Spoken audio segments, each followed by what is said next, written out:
In a land shaped by myth, mystery, and millennia of natural wonder, China is home to some of the most otherworldly landscapes on Earth.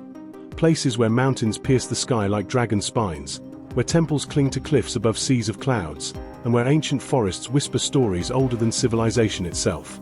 Beyond the well-trodden paths of the Great Wall and the Forbidden City lies a hidden China, a realm of surreal peaks, sacred valleys, and forgotten trails untouched by time. This journey ventures deep into those unreal places, from crimson Danxia cliffs and mist-veiled Taoist sanctuaries to remote tribal highlands and glowing cloud forests alive with rare creatures. With every step, we unravel the awe-inspiring beauty and profound spirit of these enchanted lands, each one a world unto itself. Prepare to be transported into the heart of China's most breathtaking, dreamlike, and little-known natural wonders. But before we continue, subscribe to the channel and like the video. High in the heart of Huen Province, cloaked in mists that drift through the ridges like forgotten spirits from another age, rises Mount Heng, known to locals as Hengshan Nanyu. It is one of the 5 great mountains of China, each corresponding to a cardinal direction, and this southern sentinel has for millennia been a place of pilgrimage, meditation, and imperial reverence. The grandeur of Mount Heng doesn't lie only in its elevation, though its highest peak, Zhurong Peak, reaches nearly 1,300 meters, but in its deep spiritual weight, its forested pathways, and the quiet majesty that envelops the mountain like a sacred veil. The mountain's significance is woven tightly into the spiritual and cultural history of China. Since the Han Dynasty, emperors have dispatched delegations to perform sacrifices and rituals here, seeking harmony with the cosmos and favor from the divine. Taoists, Buddhists, and Confucian scholars alike have walked the trails of Hengshan, each group leaving behind temples, inscriptions, and philosophies. Over 200 temples once dotted this vast area, and today, over 100 still stand in some form, some ancient and crumbling, others lovingly restored, their tiled eaves curving against the sky. The most notable among them is the Grand Temple of Nanyu, Nanyu Dazhong, the largest and most complete group of ancient buildings in southern China. It is a marvel of traditional Chinese architecture, stretching across courtyards and halls built with perfect feng shui alignment.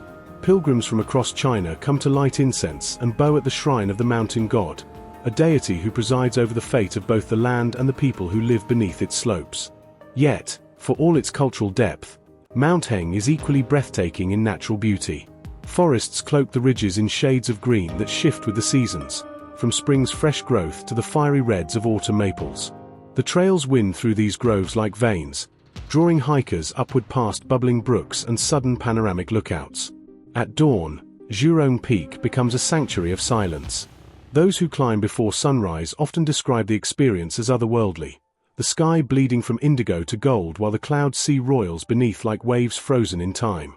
Wind whispers through pine needles, carrying the scent of ancient resin and damp stone. In the quieter corners of the mountain, moss-covered pagodas hide beside waterfalls and bamboo groves. Small shrines stand unattended, their incense sticks curled to ash, hinting at prayers whispered and forgotten. Monks sometimes appear along these paths, offering a serene nod to passing strangers as they return to their mountain monasteries. But Mount Heng is not merely a relic of the past. Every year during the Nanyu Temple Fair, this spiritual landscape pulses with renewed energy. Music, dance, and martial arts demonstrations fill the plazas. Offerings are made not only to gods, but to ancestors, hopes, and the unspoken dreams of pilgrims.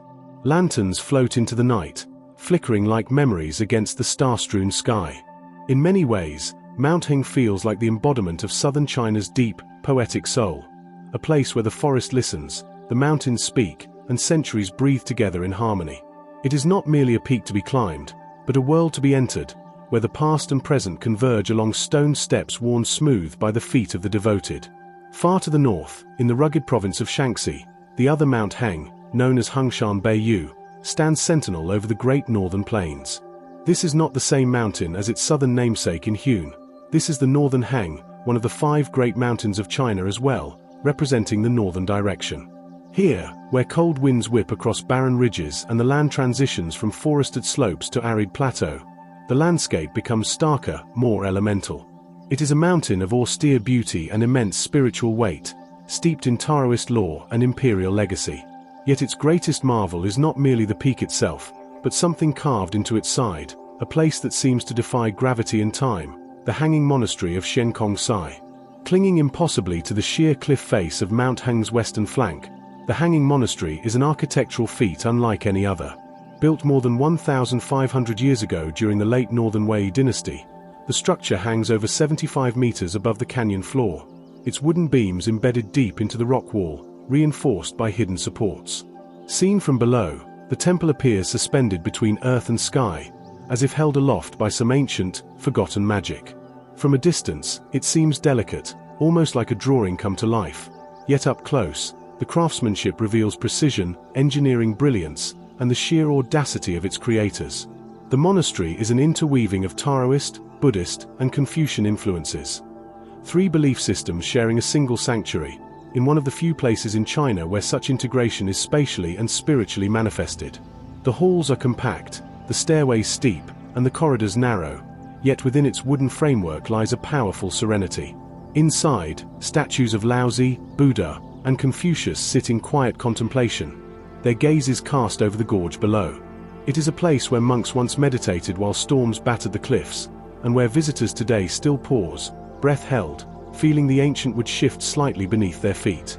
Beyond the monastery, Mount Hengshan Beiyu itself is a place of myth, nature, and quiet reverence. Unlike the lush forests of its southern counterpart, northern Hengshan is marked by rugged pine groves, sparse vegetation, and granite peaks that emerge like spines from the earth. The air here is dry and crisp, carrying with it the scent of pine needles and wind-scoured rock. Climbing these trails feels like stepping into a forgotten epic. Each step echoes with centuries of footsteps, from soldiers patrolling ancient frontier walls to emperors sending emissaries to appease the mountain gods. For centuries, Mount Hengshan in Shaanxi was not just a sacred site, but a geopolitical landmark. It was the mountain that faced the northern frontiers, where Chinese civilization met the steppes. Emperors of the Han and Tang dynasties held ceremonial sacrifices here to declare sovereignty and seek protection from the heavens. Today, a stone stele still stands at the foot of the mountain, bearing the inscription Beiyu Hengshan, marking the mountain's place in the cosmological and political order of ancient China. The path up the mountain leads through narrow ridges and stone-paved stairs, passing ancient Taoist temples nestled between boulders. One such site, the Shrine of the Northern Peak, Beiyu Miao, is a revered Taoist temple complex that lies halfway up the mountain. It is less visited than the Hanging Monastery, but spiritually profound in its own right. Wind chimes tinkle softly among its courtyards, and offerings of incense drift upward from altars dedicated to mountain deities and celestial guardians. Higher still, the views from the summit are sweeping and fierce. To the north lies the vast expanse of the Inner Mongolian Plateau. To the south, the twisting valleys and terraced hills of Shaanxi unfold like layers of time. In the cold months, snow dusts the summit, and the wind howls through the gullies like the voices of ancient spirits. It is a harsh landscape, but therein lies its power. Mount Hengshan, Shaanxi, does not comfort, it challenges. It invites reflection not through beauty alone, but through awe and humility. Unlike the warm, temple-lined paths of its southern sibling, this Hengshan is raw and bold, filled with mystery and the echoes of forgotten dynasties. It remains one of the most unreal places in all of China, not for any single structure or view, but because it exists at the intersection of myth, engineering, faith, and the vast, whispering silence of the northern wind. Southwestward, in the cloud-draped frontier of Yunnan province, where the air is thinner and the rivers carve deep, serpentine valleys into the fabric of the land, stands the majestic Mount Laojun, known as Laojinshan. It is a mountain both wild and sacred, nestled within the broader Hengduan mountain range, a land of jagged beauty and breathless elevation. Towering above Lijiang, this mountain bears the name of Laozi, the legendary founder of Taoism, who is believed by some traditions to have lived and meditated upon its slopes. The name Laojinshan literally translates to Old Lord's Mountain, and its very stones are imbued with that ancient mysticism. Rising over 4,200 meters above sea level, Mount Laojun is not merely one summit, but a complex range of peaks, cliffs, forests, and alpine meadows. The mountain belongs to the UNESCO-protected Three Parallel Rivers region, a place of such astounding biodiversity and geological significance that it has been dubbed one of the most ecologically diverse areas on the planet. Here, the Jinsho, Upper Yangtze, Lancang, Mekong, and Nujiang, Salween, rivers run in near-parallel courses, creating a deep, folded terrain where climate zones overlap and rare species thrive. What strikes the visitor first is the surreal contrast. Snowy summits looming above subtropical valleys, glacial cirques above cloud forests, and wildflowers blooming beside frost-laced rocks. In spring and early summer, entire hillsides burst into color with the flowering of rhododendrons. More than 70 species thrive here, painting the slopes in shades of violet, crimson, and rose. Beneath the blooms, marmots, musk deer, and the elusive Yunnan snub-nosed monkey roam amid thickets of dwarf bamboo and twisted alpine firs. Taoist tradition imbues the mountain with even deeper layers of meaning. According to legend, Laozi once ascended Mount Laojun to seek solitude and enlightenment, communing with the Tao beneath its star-filled sky. The mountain thus became a living temple, its cliffs, forests, and ridgelines regarded as sacred expressions of nature's infinite order. In honor of this spiritual lineage, Taoist temples have been built on the lower slopes, the most famous being Laojun Temple, where devotees still come to pay homage and seek harmony with the Tao. The incense smoke curls into the chill air, merging with mist and the drifting petals of mountain azaleas. Yet the mountain is as much a test of physical endurance as it is a site of spiritual contemplation. The journey to its higher reaches is not for the faint of heart. Trails carved by generations of herders and hermits climb steeply along ridgelines, across landslide-prone slopes and over narrow rope bridges. The air grows thin and the wind colder with every step upward. Jagged peaks pierce the sky like ancient spears, and below, the world seems to fall away into green abysses dotted with terraced fields and stone-roofed villages. Among the most remarkable features of Mount Laojun are the 99 dragon pools, Jiulong Kai, a series of glacial tarns tucked high within the range. These crystalline alpine lakes shimmer with colors that seem almost supernatural: emerald, sapphire, turquoise, changing hue with the angle of the sun and the passing of clouds. These pools are the remnants of ancient glacier, their icy fingers having sculpted the mountain into spires, valleys, and bowls over eons. To stand beside one of these lakes, surrounded by silence save for the occasional call of a mountain bird or the rustle of wind through the highland grass, is to experience a kind of earthly transcendence. From these hidden heights, the sunrise is a vision etched forever into memory. It begins in silence, with darkness giving way to the faintest thread of silver light on the far peaks. Slowly, the heavens blaze gold and crimson as the first rays touch the snowcaps. Fog boils in the valleys below, rivers flash silver in their gorges, and the forests shift from shadow to shimmer. It is no wonder ancient seekers came here in search of the Tao, for in that moment, the boundary between man and cosmos seems to blur. In recent years, conservation efforts and sustainable tourism initiatives have sought to protect Mount Laojun's fragile ecosystem. Much of the area is now part of the Laojun Mountain National Park, a protected zone that balances ecological preservation with controlled access to hiking and cultural sites. Local communities, many of them of the Naxi and Lisu ethnic groups, play an essential role in maintaining the trails, guiding visitors, and preserving the intangible heritage of the mountain. Their villages cling to hillsides, where traditional wooden houses overlook terraced crops and prayer flags flutter in the wind. Unlike more commercialized tourist destinations, Mount Laojun remains a place of quiet reverence, wild beauty, and spiritual gravity. It does not yield itself easily.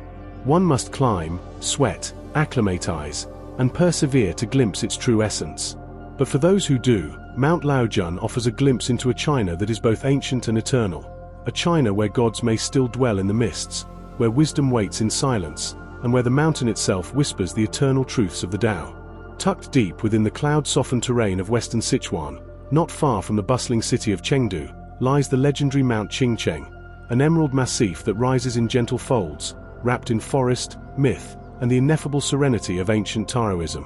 While the front of the mountain, with its well-maintained temples and cable car access, draws flocks of visitors year-round, it is the back mountains of Qingcheng, the Hushan, that offer a more profound, untouched communion with this sacred land.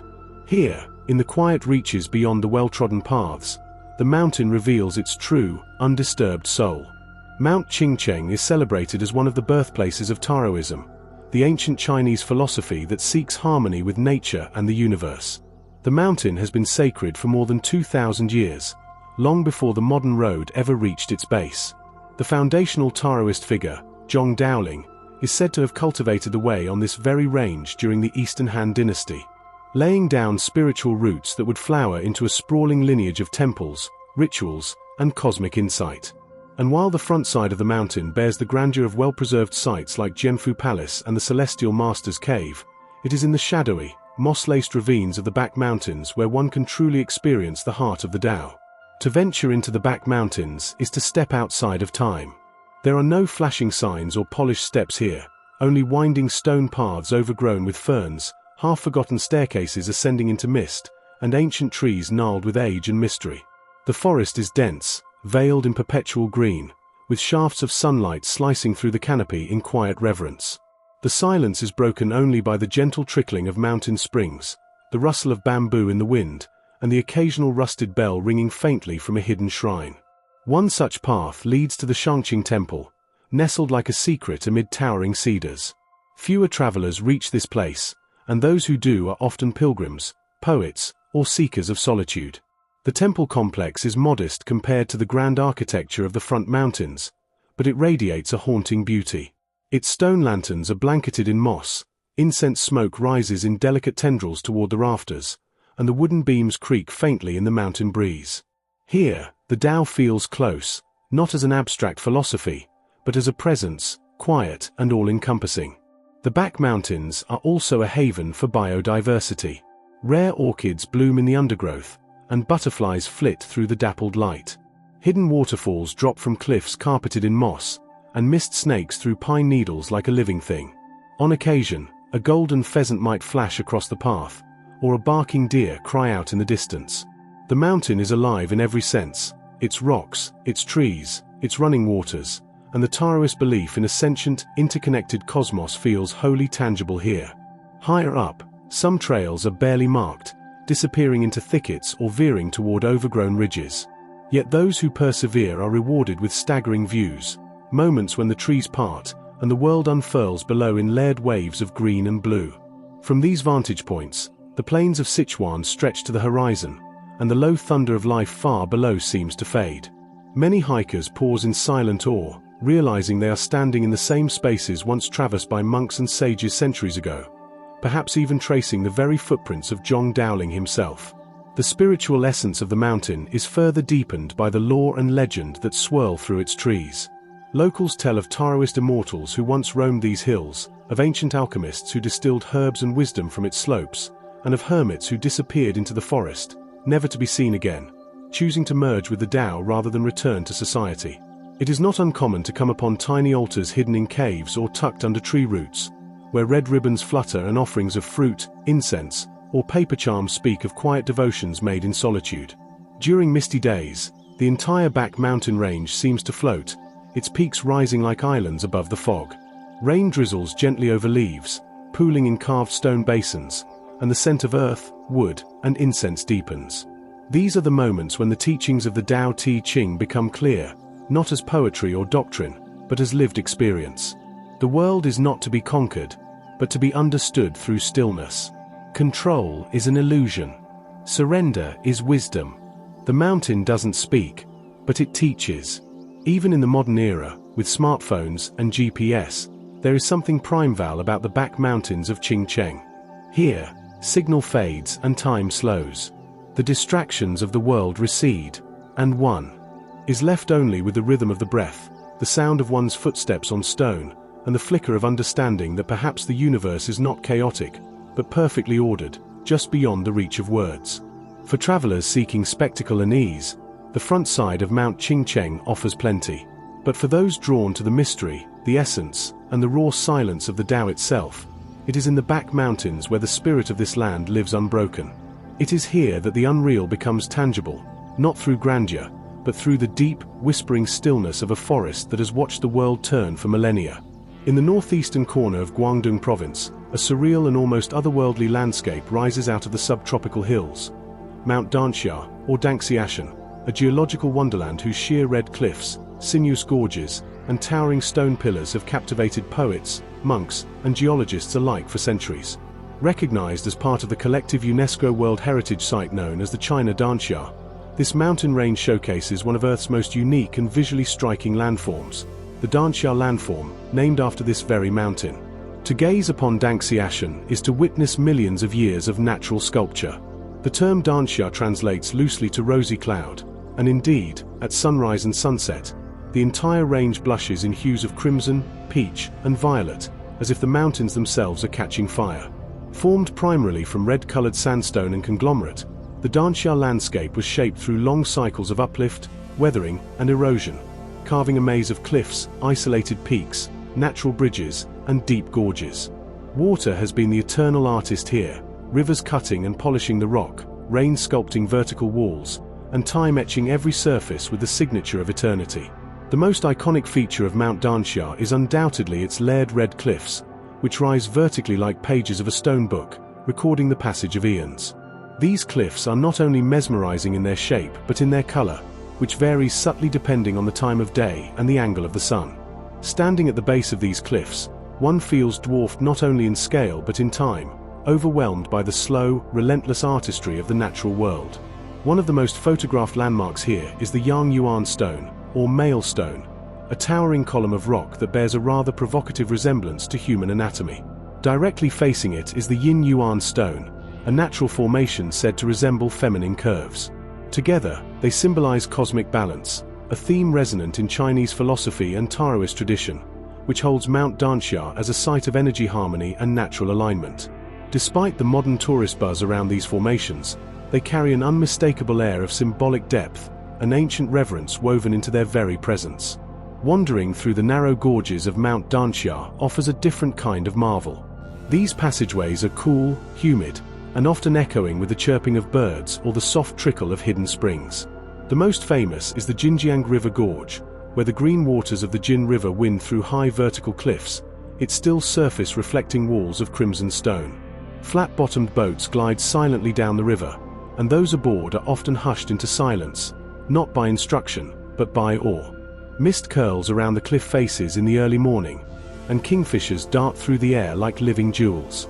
The elder peak, Zhonglao Feng, one of the tallest in the range, offers a panoramic view of the undulating red terrain below. Reaching its summit requires a demanding climb, with staircases cut directly into the stone and handrails clinging to sheer drops. But the reward is immense, standing at the summit, surrounded by cloud-scraped pinnacles and far-reaching ridgelines, it becomes clear why this place has been a spiritual refuge for centuries.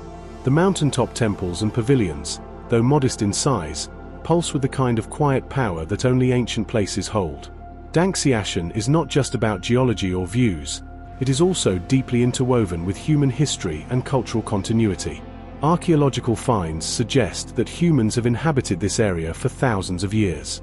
Ancient cliff tombs, stone inscriptions, and weathered altars testify to a time when early communities revered these formations as homes of spirits or gateways to other worlds. Taoist and Buddhist monks have long retreated to these mountains, building temples in hidden valleys or inside shallow caves carved by wind and rain. The Byechuan Temple, perched precariously on a slope and partly built into a rock face, is one such place.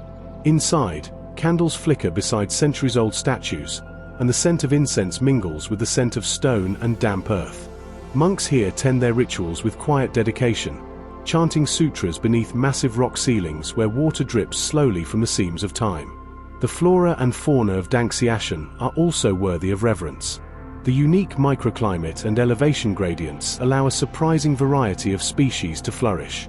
Rare ferns grow in shaded crevices, and orchids cling to mossy walls. Macaques roam the forests, and bird calls echo through bamboo groves and cypress stands. The entire ecosystem exists in delicate balance, protected both by government regulation and traditional respect. Recent efforts to preserve Danxia have included well-regulated tourism paths, educational signage, and conservation zones where human access is limited. These measures are essential, for the sandstone is relatively soft and vulnerable to erosion and overuse.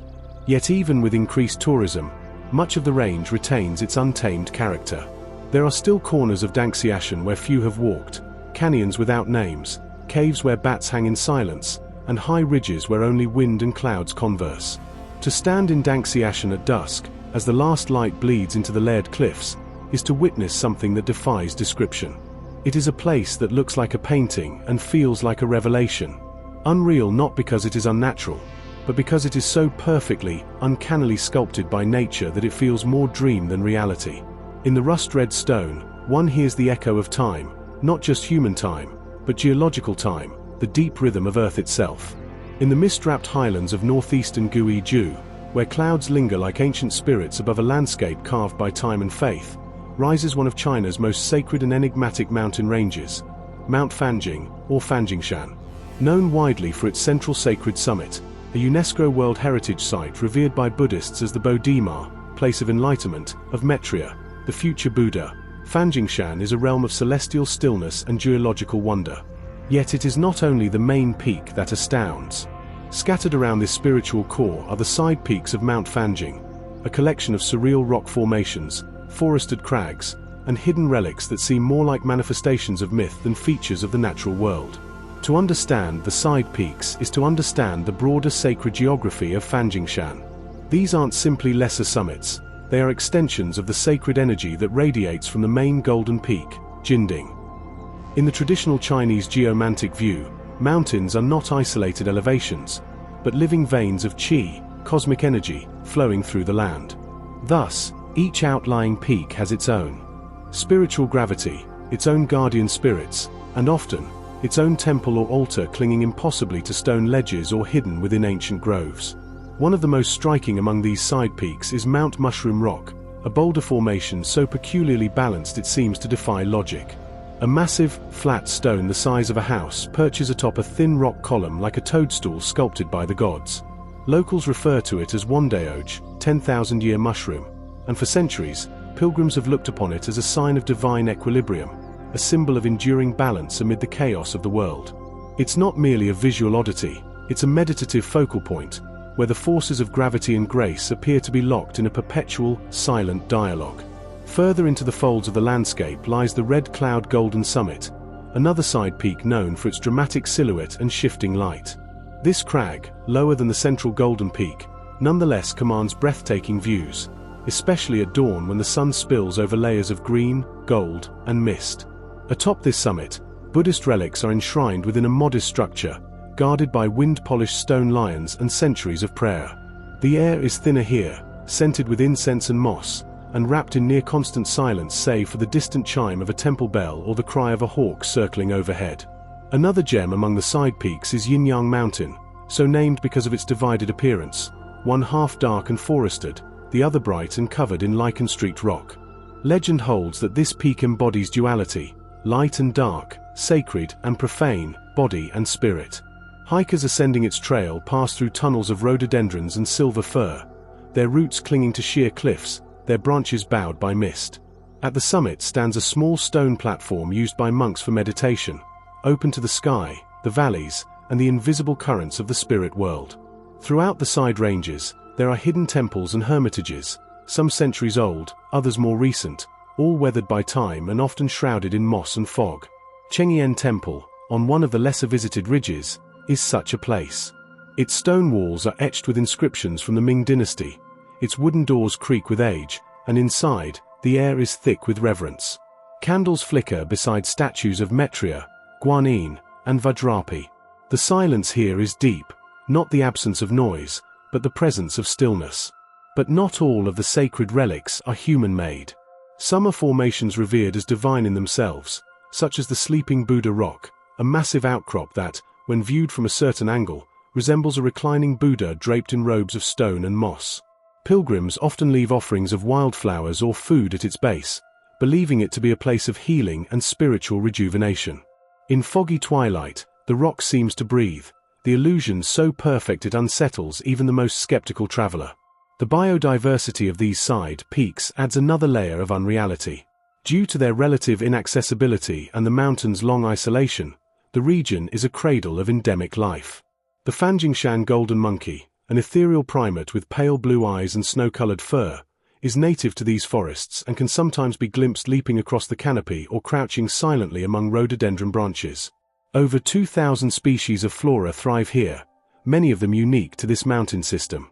The air smells of wet stone, flowering herbs, and pine needles. Butterflies dance in sunlit glades, and ancient lichens carpet the boulders like stories waiting to be read. Climbing through these side peaks is not a casual stroll.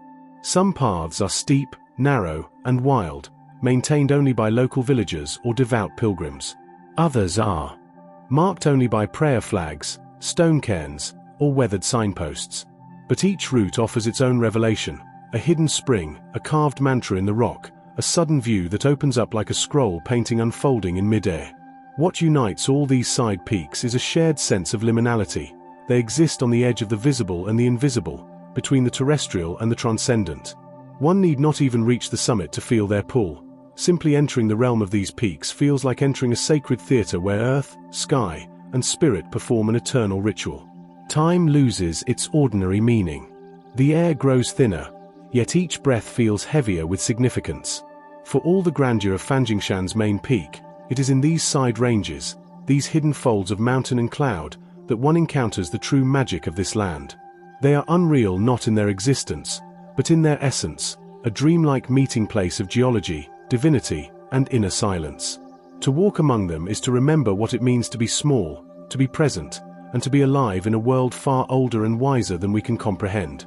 In the deep heart of Sichuan province, where the land buckles into vast folds and the clouds descend low enough to graze the treetops, there rises a mountain veiled in perpetual mist and mystery, Mount Huawu, or Huawushan.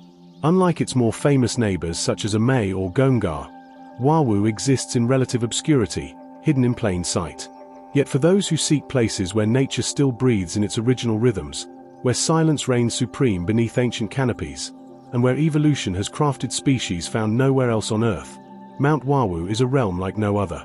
Standing at over 2,830 meters, Mount Huawu is not an imposing, sharp-jawed peak but rather a high, forested massif with a unique plateau-like summit. Its name, Huawu, meaning tile house, is believed to derive from its silhouette, wide, flat, and domed like the roof of a traditional Chinese dwelling. This distinct shape, combined with its geographical isolation and vertical stratification, has created one of China's most extraordinary ecological islands. The mountain is blanketed in dense cloud forests, vast stretches of bamboo, and dripping mosses, forming an ecosystem as rich and strange as any tropical rainforest, yet elevated into alpine realms. The mist forests of Huawu are legendary. Clouds form quickly in the gorges and valleys, flowing like rivers of vapor through towering firs, ancient spruces, and twisted maples. These mists are not mere weather, they are a force, shaping life and perception alike. Visibility often drops to mere meters, and the entire world becomes a monochrome dream of drifting fog, glistening leaves, and the sound of water trickling unseen.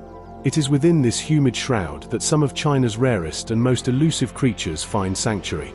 Foremost among them is the golden snub-nosed monkey, a surreal, almost mythic primate with a bright orange coat, a baby blue face, and eyes full of eerie sentience. Endemic to central China's mountainous forests, these monkeys live in small, matriarchal bands that range across the treetops of Huawu. Seeing one in the wild is a profound experience, their movements ghost-like in the fog, their calls echoing like flutes through the silence. They are an emblem of the fragility and wonder of this place, surviving here because the forest remains largely untouched, its slopes too steep and its weather too fierce for easy exploitation. The mountain is also home to an astonishing variety of birds, amphibians, and plant life, many of them endemic. Bright pheasants flash their plumage through the underbrush. Salamanders, colored in hues of slate and fire, creep silently beneath rotting logs. Rhododendrons bloom in clouds of pink and crimson in early spring, while rare orchids hide in crevices like jeweled secrets. The soil here is black, rich with decay and rebirth, and every step releases the scent of earth and water, of lichen and leaf. Mount Huawu's bamboo groves add another layer of enchantment. Some rise in massive, cathedral-like forests, their trunks clicking in the wind like prayer beads, while others grow in low, dense patches near streams and waterfalls. In these groves, time itself seems to stretch. Bamboo shadows dance across the mist, and footsteps are muffled by layers of fallen leaves. In the deeper reaches of the mountain, monks and hermits have long sought solitude in bamboo huts, believing that this forest, with its upright strength and graceful sway, mirrors the path of the Tao. Trails on Mount Huawu are few and often rugged. Some are maintained by local Yi and Tibetan communities who have lived in harmony with the mountain for generations, practicing low-impact farming and preserving traditional knowledge of herbs, healing, and ecology. Others are used by researchers and conservationists who come here to study the mountain's unique ecosystems. But for the solitary traveler, Huawu offers a path into the primordial past, a place where the modern world fades away, replaced by a slower, deeper rhythm. There is little in the way of grand temples or tourist infrastructure here. Instead, Huawu offers sacredness through stillness. A moss-covered boulder beside a cascading stream. A windswept ridge where prayer flags flutter in silence. A clearing in the bamboo where sunlight breaks through the fog just long enough to reveal a spider's web jeweled with dew. These are the altars of Huawu, and they ask nothing from those who find them but presence. Even the weather here seems to conspire to preserve the mountain's secrets. Rain is frequent, sudden, and often accompanied by rolling thunder that echoes across the ridges like the voice of some ancient god. Lightning occasionally dances across the higher slopes, illuminating the fog in ghostly flashes. In winter, snow falls gently and silently, cloaking the summit in white and leaving behind trails of paw prints, evidence of creatures who vanish before they are ever truly seen. In recent years, Mount Huawu has received more attention from conservation groups, recognizing its crucial role in regional biodiversity and its vulnerability to the encroaching pressures of development. Protected areas have been expanded, and ecotourism initiatives have emerged, seeking to balance human curiosity with ecological integrity. Yet large portions of the mountain remain remote, accessible only by foot, and visited only by those willing to earn their wonder through effort. To ascend Mount Huawu is to step into a living dream, one formed not of fantasy, but of Earth's raw, untamed beauty. It is a place of breathless quiet, of movement without sound, and of life that thrives not in spectacle, but in mystery. Unreal not because it defies reality, but because it reveals a deeper one, layered in mist, draped in green, and older than memory. In the southern reaches of China's Guangxi Zhuang Autonomous Region, where karst hills ripple like ocean waves frozen in stone and the air grows thick with humidity and birdsong, rises a peak that towers above them all, Mount Mao'er, or Mao'ershan. At 2,142 meters, it is the highest mountain in Guangxi, a monolithic presence wrapped in mist and mystery, cloaked in dense cloud forests and rich in natural life. While many associate Guangxi with the dramatic limestone spires of Guilin and Yangshuo, Mao'ershan belongs to a different world, a colder, wilder, and more primeval sanctuary where nature reigns supreme and time slows to the rhythm of dripping leaves and rustling bamboo. The name Mao'er translates to cat ear, a reference to the twin peaks at the summit which resemble the ears of a vigilant feline. The mountain forms part of the Nanling Mountain system and lies at the juncture of several climatic and ecological zones, a fact that has bestowed it with extraordinary biodiversity. It is one of China's few national nature reserves that protects subtropical evergreen broadleaf forest, temperate coniferous forest, and alpine shrubland all in one vertical sweep. As one ascends Mao'ershan, each layer of elevation unveils a different world. The lower slopes are lush and fecund, filled with thickets of camellia, banana plants, and dense undergrowth where insects hum and frogs call at dusk. Here, villagers cultivate tea and medicinal herbs using traditional knowledge passed down for generations. Simple homes cling to the hillsides, their tiled roofs often hidden under overgrown vines, and smoke from wood-fired stoves curls into the air. Moving upward, the trail narrows and the air cools. The cloud forest zone, typically beginning around 1,200 meters, feels like entering an enchanted realm. Moisture hangs in the air like breath. Trees are coated in layers of moss and lichen, their branches dripping with water from persistent mists. The light dims, filtered through a green canopy that glows with life. Bamboo groves rise in dense columns, some stretching so high they vanish into fog. Epiphytes dangle from branches, and orchids bloom in bursts of color amid the damp shadow. Here, every surface breathes. The ground is a soft carpet of fallen leaves and ferns, spongy and alive. But the magic of Mao'ershan lies not only in the flora, but in the extraordinary fauna that call this mountain home. The forests are a living refuge for an astonishing variety of species, some endangered, many endemic. Among the most elusive is the black muntjac, a shy, deer-like animal long thought extinct but rediscovered in these forests. Giant flying squirrels, masked civets, and pangolins scurry through the understory. The chirping of exotic frogs creates an ever-present acoustic tapestry, while overhead, hornbills and crested kingfishers cut through the fog with bright wings and shrill calls. Birdwatchers consider Mao'ershan a hidden gem. Over 200 bird species have been recorded here, including rare migratory birds that pass through during transitional seasons.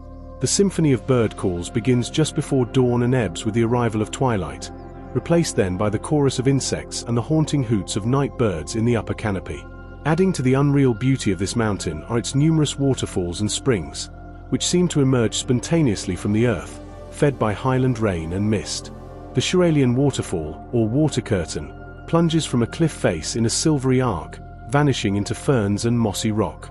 Visitors who follow the winding stone paths through the forest often stumble upon smaller cascades and hidden pools, their surfaces glassy and silent, reflecting a green world that seems untouched by human time. Drinking from these mountain springs is said to bring clarity of mind and body, and many locals make annual pilgrimages to collect their waters. Reaching the summit of Mount Heng is a pilgrimage in its own right. The final ascent is steep and often shrouded in heavy mist. Stone steps, slick with moss and rain, climb toward a ridge that breaks through the cloud layer. On clear days, the twin cat-ear peaks reveal panoramic views stretching across Guangxi and into neighboring Yun and Guangdong provinces. But more often than not, the view is reduced to an intimate world of mist, wind, and silence, a white void that isolates the mountaintop like a floating island. Near the summit, a meteorological observatory stands like a lone sentinel, its equipment monitoring weather patterns in this climatically volatile region. Yet despite this whisper of modernity, the place feels untouched.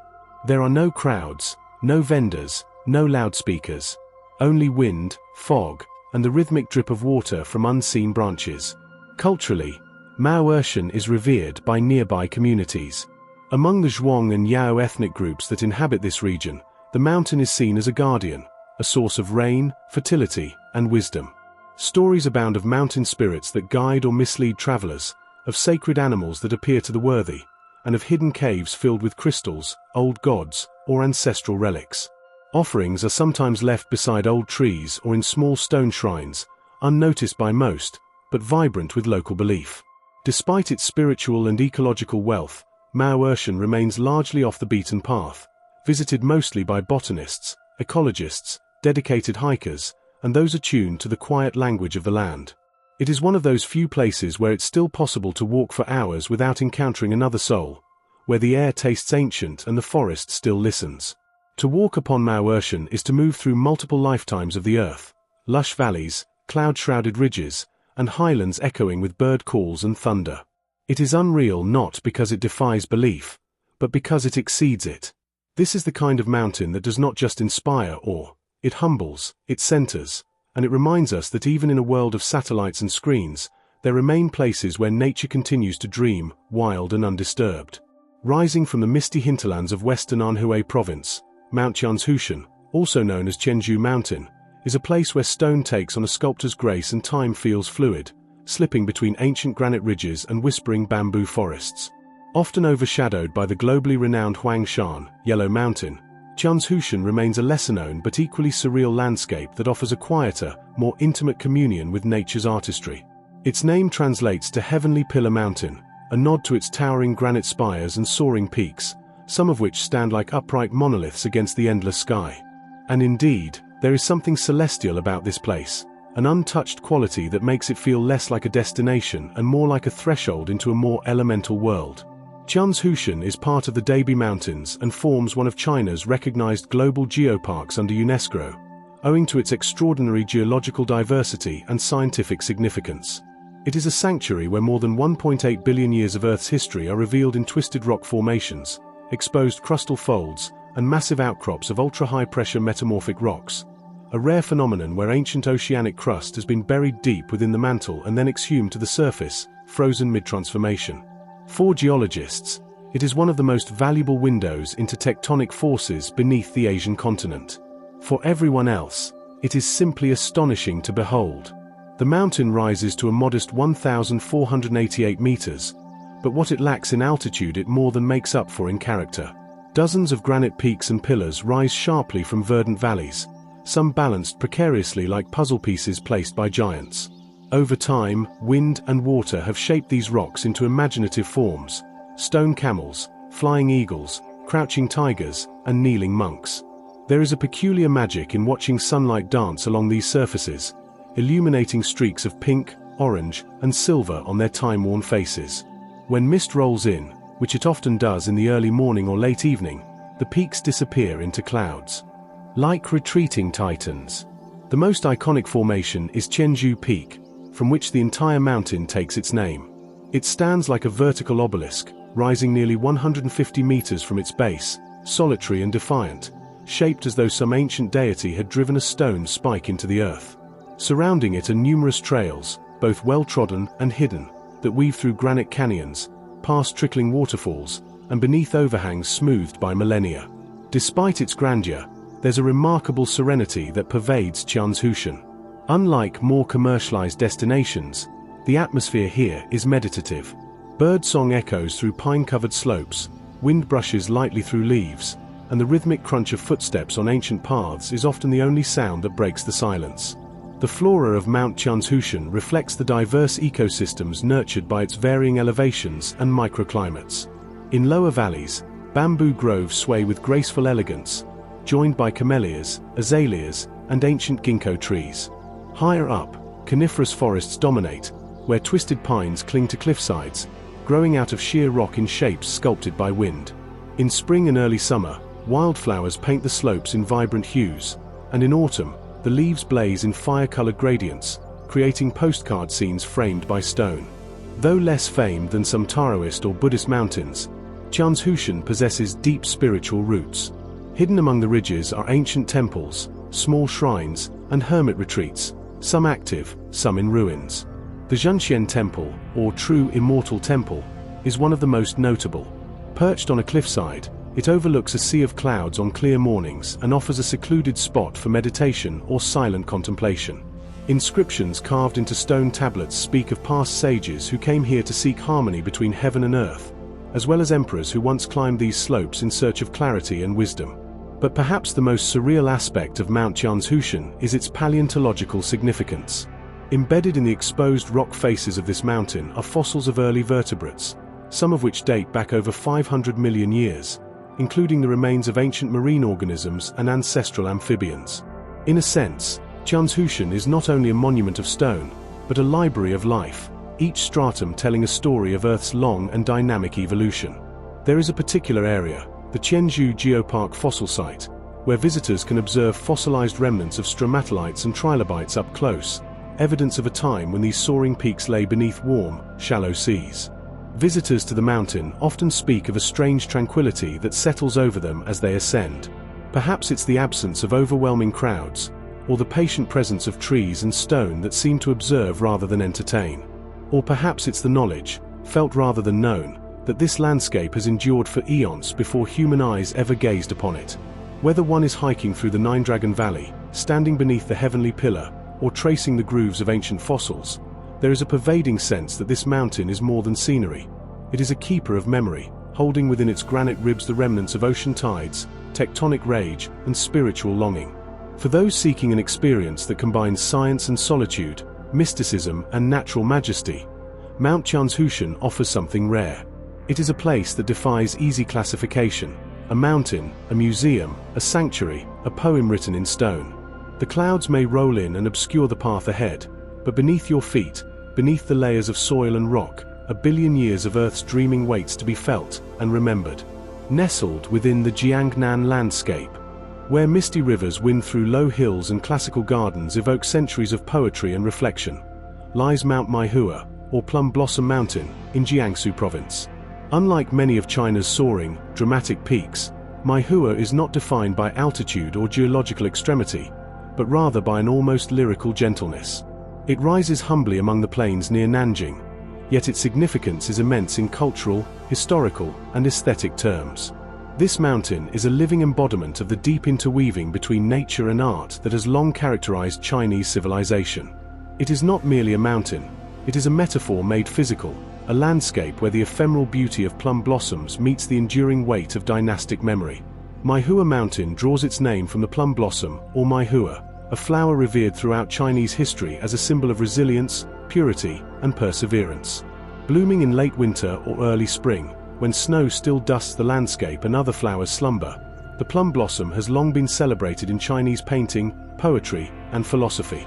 Mount Maihua, draped seasonally in countless trees that erupt in clouds of white, pink, and deep magenta, becomes a theater of this symbolic rebirth each year, attracting not only tourists and nature lovers but scholars, artists, and monks seeking spiritual inspiration.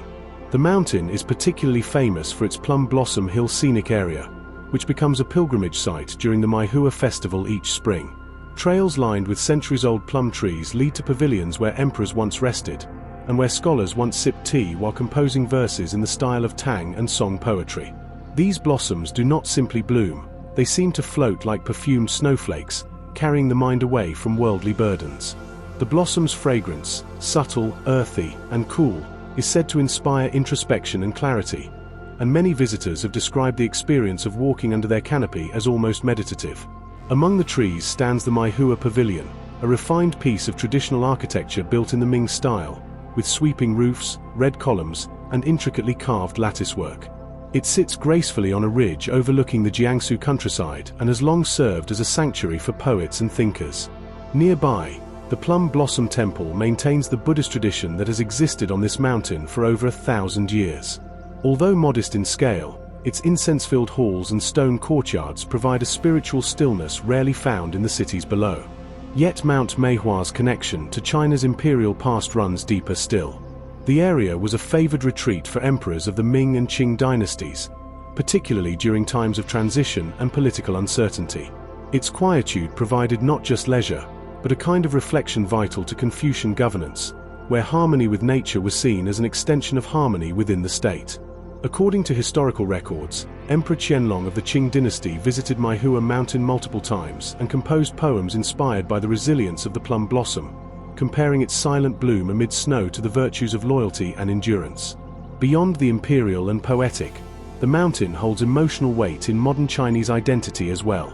During the 20th century, when national upheaval and foreign invasion gripped China, the plum blossom was invoked as a symbol of cultural perseverance and moral strength.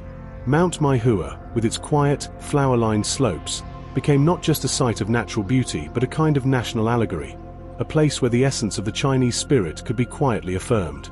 Even today, many consider it a place of subtle patriotism, where nature and memory converge. As you wander the mountain's winding paths, you'll find ancient stone tablets carved with poetry, some weathered into illegibility, others still sharp with brush-style calligraphy. The verses speak of fleeting beauty, noble suffering, and the season's eternal return. You might come across a scholar seated beneath a plum tree, sketching the blossoms in ink, or an elderly woman walking slowly with prayer beads, murmuring sutras as she climbs. These scenes are not staged, they are the living rhythm of Maihua, a mountain where the spiritual and aesthetic merge. Mount Maihua is also home to a diverse ecosystem that thrives under the subtle care of the region's humid subtropical climate. While the plum trees are the main draw, the area is also rich in other plant life: camphor trees, bamboo groves, osmanthus, and seasonal wildflowers that form a natural mosaic of fragrance and color. Birds such as magpies, orioles, and thrushes call from hidden branches, and in the quiet hours of dawn, their songs mix with the rustle of wind through leaves, forming a soundtrack that feels as ancient as the landscape itself. In the autumn, when the blossoms are long gone, the mountain takes on another mood entirely. Golden leaves coat the pathways, and the morning fog thickens over the low ridges. There is a hush then, a sense of waiting, as if the mountain is drawing inward, storing its beauty for the brief but powerful explosion of life that will come with the plum tree's next bloom. It is during these months that Maihua feels most profound, when its quietness becomes an invitation to listen more deeply to the natural world and to oneself. Few places in China offer such a gentle but resonant experience as Mount Maihua. Here, the cycles of nature are not just observed, they are absorbed, honored, and mirrored in art, belief, and memory. The mountain reminds all who visit that greatness does not always roar from high cliffs or echo from vast gorges. Sometimes, it whispers through petals on a low hill, through lines of poetry inscribed on a stone, or through the stillness of a quiet pavilion surrounded by blooms that defy winter's grip. In that quiet beauty, there lies a strength far older than empires. Rising gently in the verdant lands of Tianjin's Jizhou district, Mount Panshan, also known as Panshan Scenic Area, is not merely a mountain but a living tableau of classical Chinese landscape aesthetics. It was once called the #1 mountain east of Beijing, Jingdong Diishan, and its reputation as a place of sublime beauty has endured for centuries. Revered for its poetic scenery and meticulously cultivated paths, Mount Panshan has long been a refuge of emperors, monks, poets, and seekers of stillness. Its landscape is neither wild nor untouched. Rather, it is a harmonious fusion of nature and human craftsmanship, elevated into an expression of traditional Chinese philosophy about the unity of heaven and earth. Mount Panshan holds a unique place in the annals of imperial history, particularly during the Qing dynasty. The Qianlong Emperor, one of China's most literary and aesthetically minded rulers, visited this mountain over 30 times during his reign. Enchanted by its flowing lines, sculpted peaks, and artistically arranged flora, he once declared, "If I had known Panshan was this beautiful, I would not have bothered visiting the south." This was a monumental statement, given the traditional reverence for the landscapes of Jiangnan. His admiration resulted in the construction of numerous pavilions, terraces, and temples that still ornament the mountain like jewels among its green folds. The mountain is shaped like a reclining dragon, with 3 major ridges fanning out and 5 main peaks rising like the creature's spine. The most famous of these is Guayue Peak, from which the moon appears suspended when seen from the valley below.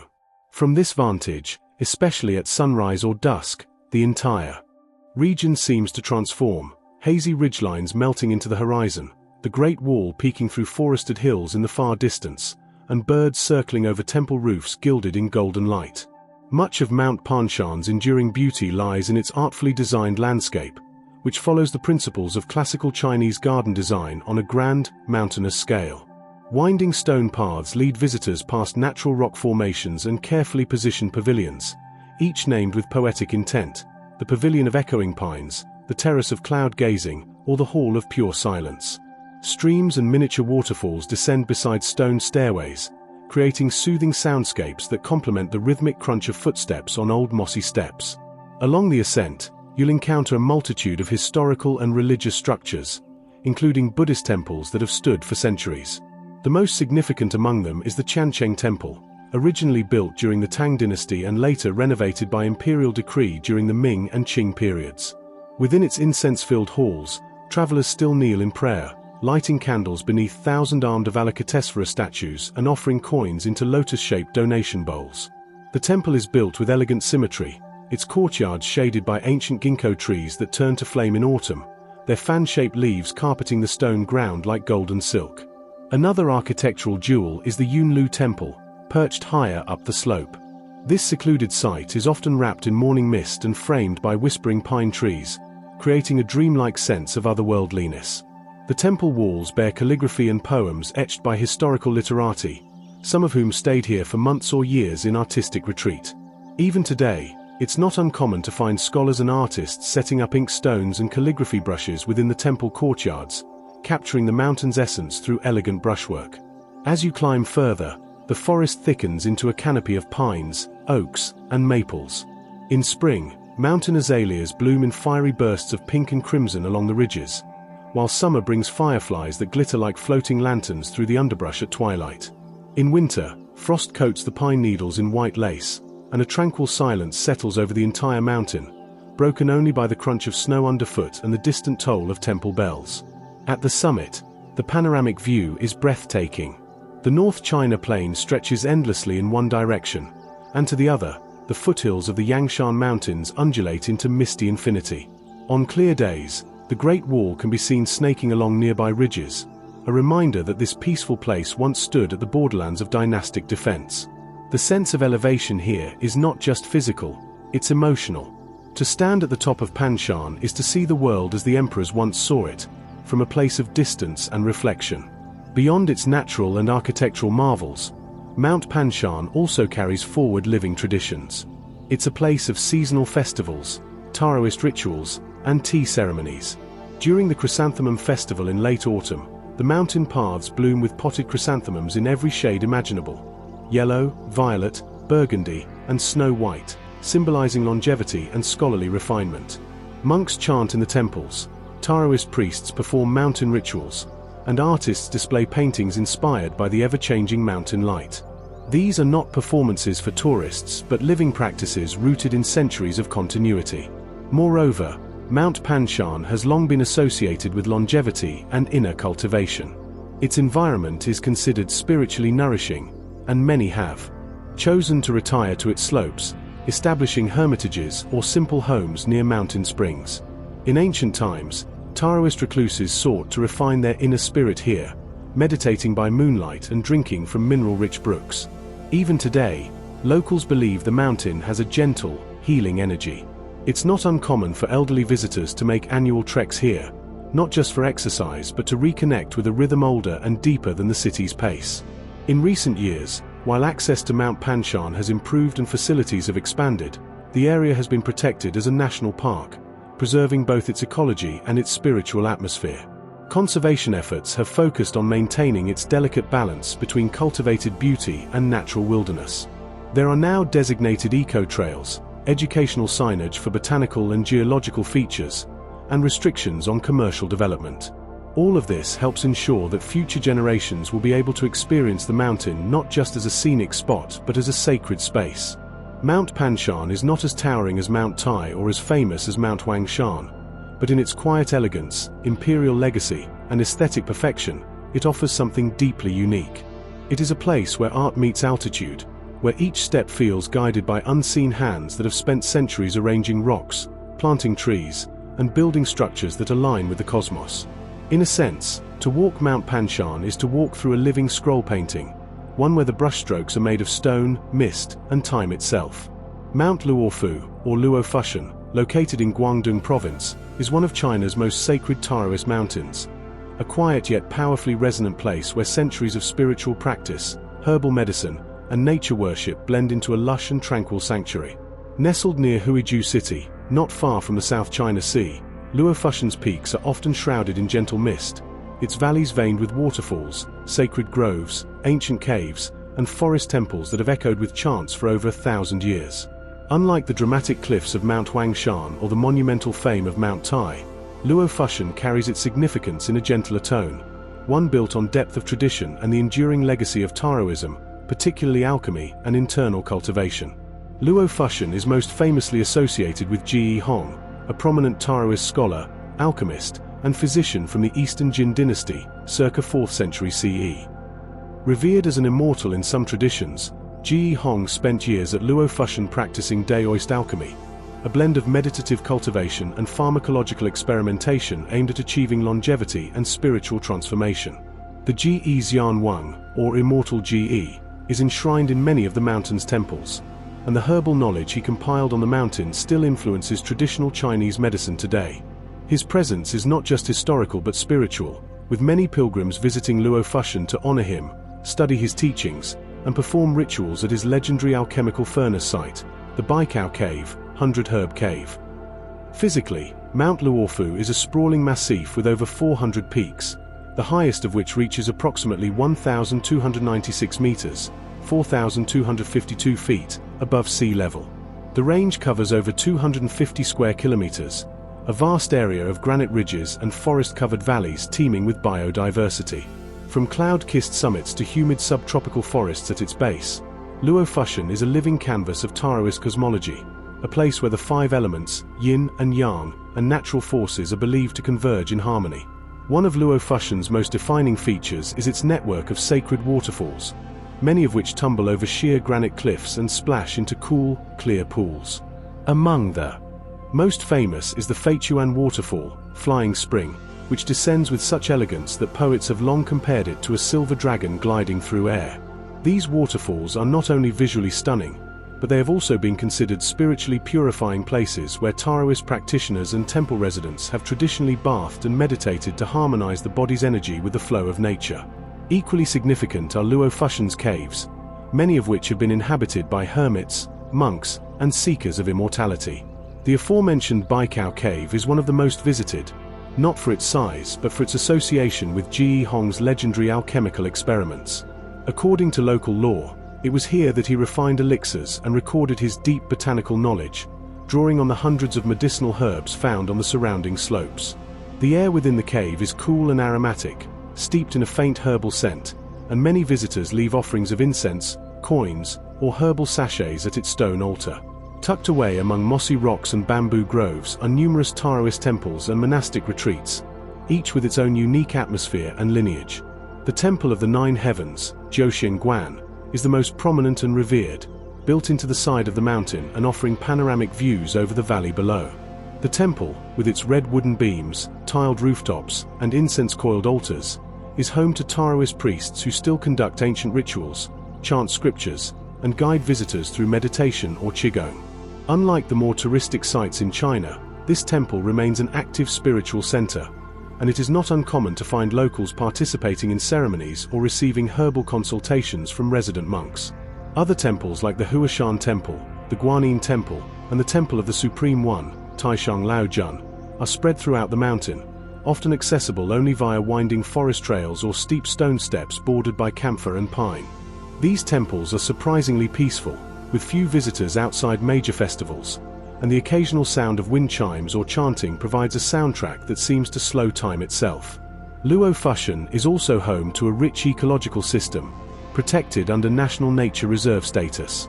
The mountain's humid climate and diverse elevations support over 3,000 plant species, many of which are considered valuable in traditional Chinese medicine.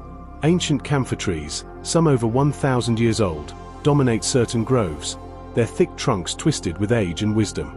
Orchids, rhododendrons, bamboo species, and wild ginseng grow in secluded corners of the forest, often marked with plaques indicating their medicinal or spiritual importance. Rare animals like the Chinese giant salamander, surreal, and even elusive clouded leopards have been spotted in the deeper reaches of the reserve. Spiritual pilgrims are drawn to the mountain not only for its natural and architectural beauty, but for its ritual calendar, which includes annual Taoist festivals, herbal medicine fairs, and qigong gatherings. The birthday of the Jade Emperor, the Festival of the Nine Heavens, and various local celebrations of Ji Hong's legacy bring in Taoist clergy from across China and Southeast Asia. During these times, the mountain is filled with color and sound, processions of yellow-robed priests, rhythmic drumbeats, clouds of incense, and chants echoing across valleys. But outside these moments, Luo Fushan returns to its meditative silence, like a mountain sleeping with one eye open. For modern visitors, there is a sense that Luo Fushan is still alive, not as a tourist attraction but as a living, breathing spiritual organism. Its sacred energy is palpable, felt not just in temples or ceremonies, but in the quality of air, the stillness of its forests, and the way mist curls through trees like a dragon's breath. Whether you come seeking health, solitude, inspiration, or enlightenment, the mountain receives you not with grandeur but with a deep, ancient serenity. In recent decades, efforts have been made to maintain the balance between accessibility and preservation. New pathways, information centers, and eco-friendly facilities have been introduced to help visitors navigate the area, but much of the mountain remains wild. Night hiking is prohibited in certain regions, and loudspeakers are banned in temple zones. Visitors are encouraged to follow Taoist etiquette, including silence in sacred areas and reverence toward both living beings and spiritual presences. Perhaps what makes Luo Fushan so unreal is that it feels completely removed from time. In a country moving rapidly into technological modernity, Luo Fushan endures as a stronghold of the ancient worldview, a philosophy rooted in balance, nature, humility, and transformation. The mountain's flowing waters, whispering forests, and herbal perfume remind all who walk its paths that the most profound truths often emerge not from monuments or machinery, but from the silent pulse of the earth itself. Mount Danxia, or Danxian, lies like a serene green giant overlooking the coastline of Liaoning province, not far from the dynamic port city of Dalian. Unlike many of China's sacred or monumental ranges inland, Danxian earns its place among the country's most surreal natural landscapes through its unique juxtaposition of mountain and sea, where pine-covered ridges tumble down to embrace sweeping ocean vistas, and mist often rolls in from the water to cloak the forested slopes in ethereal silence. This mountain is not just a place of geographic interest but a harmonious embodiment of northeastern China's coastal mystique, steeped in both natural richness and cultural resonance. Standing at an elevation of 663 meters, 2,175 feet, Mount Danxia is the highest peak in the southern Liaodong Peninsula, offering a commanding view over the Bohai Sea and the Yellow Sea. On clear days, from the summit's boulder-strewn crown, one can gaze far out toward the horizon where the sea meets the sky in a silver haze. To the north and west, the forests stretch into rolling hills, while to the south, the terrain softens into rocky outcrops that drop abruptly into coastal cliffs, wave-beaten coves, and secluded beaches. The name Dahe translates to Great Black, likely derived from the deep hue of its pine forests when viewed from a distance, or possibly the shadow it casts during dusk against the ocean. The landscape is dominated by dense woodlands, particularly stands of Korean pine, oak, and birch, interspersed with ferns, wildflowers, and moss-covered boulders. The soundscape of Dahe is defined by rustling leaves, the rhythmic call of seabirds circling above, and the soft, ever-present whisper of wind coming off the sea. Ecologically, Mount Dahe is a treasure trove of biodiversity, owing to its rare combination of temperate forest and maritime climate. The area is home to dozens of bird species, including the Chinese goshawk, green woodpeckers, and migratory waterfowl that rest here during seasonal transitions. Mammals like the roe deer, red fox, and various species of hares roam the undergrowth, often glimpsed in the early morning mist. Reptiles and amphibians, adapted to both mountain and coastal conditions, thrive in its many creeks and rock pools. In terms of cultural significance, Dahe has long been a site of spiritual contemplation and regional folklore. Though not as centrally sacred as the five great mountains, it has been revered by local communities for centuries as a place of natural power and spiritual purification. Taoist influences are evident in its trailside shrines and scattered hermitages, many of which date back to the Ming and Qing dynasties. These are modest structures, often built into rock faces or nestled within groves, their tiled roofs bowed with moss and their incense-stained altars still in use today. One of the most important sites on the mountain is the Dahe Temple, a modest but deeply atmospheric Taoist compound partway up the mountain, built with an unassuming grace that blends seamlessly into its surroundings. The Temple of the Eastern Peak Emperor, Dongyu Dodi, honors the Taoist deity of the Eastern Sacred Mountain and is the heart of local worship. It is not uncommon for devotees to ascend the mountain on foot during traditional festivals, particularly during Qingming Festival and the Double Ninth Festival, to pay their respects, offer incense, and make spiritual petitions. Many leave ribbons or prayer flags tied to tree branches, fluttering softly in the sea breeze. In more recent years, Dahe has also become a haven for hikers, photographers, and nature lovers, many of whom are drawn not only to its natural beauty but to the peculiar peace it offers so close to one of China's busiest urban centers. Well-maintained stone paths and wooden boardwalks snake through the forest, connecting viewpoints, hidden springs, and meditation platforms. The famous Inga Pavilion sits on a high outcrop and provides a breathtaking panorama of the coastline, especially during sunrise when the sky ignites in hues of gold, violet, and crimson. To the south, the Dragon Ridge Trail traverses a narrow, rocky spine that gives the illusion of walking along the back of a mythical beast gazing out toward the sea. Even more surreal is the interaction between land and water. In several spots, trails descend rapidly from forest into cliffside overlooks or beach coves where visitors can hear the soft hiss of waves below. One such area, known as Shuanglong Bay, Twin Dragon Bay, is particularly striking. Twin headlands curve around a pocket of beach like two sleeping dragons, while mist lingers between them in the early morning, creating an atmosphere of almost cinematic stillness. The changing tides shape the coastline daily, carving caves, arches, and other rock formations that are both geologically fascinating and deeply photogenic. Perhaps what makes Mount Dahe feel so unreal is the contrast it presents, a place of rugged wildness and ancient quietude existing just a short distance from the modern energy of Dalian. The mountain's tranquility has even inspired generations of poets and painters from the northeast, many of whom found solace and artistic stimulation in its shifting mists and whispering trees. In Chinese ink paintings and brush calligraphy, the Dahe silhouette is often rendered in bold, graceful lines, its ridges melting into the blank white of rice paper like a dream half-remembered. In winter, Dahe transforms yet again. Snow dusts the pine needles, and frost lines the stone staircases, giving the mountain an almost monastic austerity. The silence deepens, and with fewer visitors, the trails take on a secluded, almost sacred feel. Icicles hang from the eaves of mountain temples, and the sea, usually in motion, can be found stilled beneath a pale sky. In this season, the mountain seems to retreat into itself, holding its breath, waiting for spring. Efforts to preserve Dahe's ecological and cultural integrity have been largely successful. The area has been declared a national scenic area, and local authorities enforce regulations to minimize development impact. There are no hotels on the mountain itself, and camping is restricted to designated zones. Guides are trained in ecological literacy, and educational signs along trails share not only information about plants and animals but also traditional Taoist and Buddhist insights about balance and respect for nature. Mount Danxia is not an extravagant wonder or a towering epic of stone and snow. Its unrealness comes from its quiet defiance of expectation, from the way it rises out of the sea like a sentinel, how its forests cradle both ancient shrines and vibrant ecosystems, and how it remains, even today, a place where one can walk between the elements, land, sea, wind, and sky, and hear the timeless voice of the natural world. Beyond the main pilgrimage routes and gilded temples of Mount Danxia lies a secret world, the side valleys, serene and untouched, where the mountain breathes quietly through forested ridges, veiled ravines, and hidden shrines cloaked in ancient mystery. Mount Danxia, known as one of China's 4 sacred Buddhist mountains, rises majestically in Anhui Province, its main summit often shrouded in incense smoke and echoing with the chants of monks and pilgrims. But far from the bustling courtyards of Huacheng Temple and the iconic hall of Dzong Bodhisattva, these less trodden valleys weave a far more ethereal tale, one of spiritual retreat, natural reverence, and contemplative silence.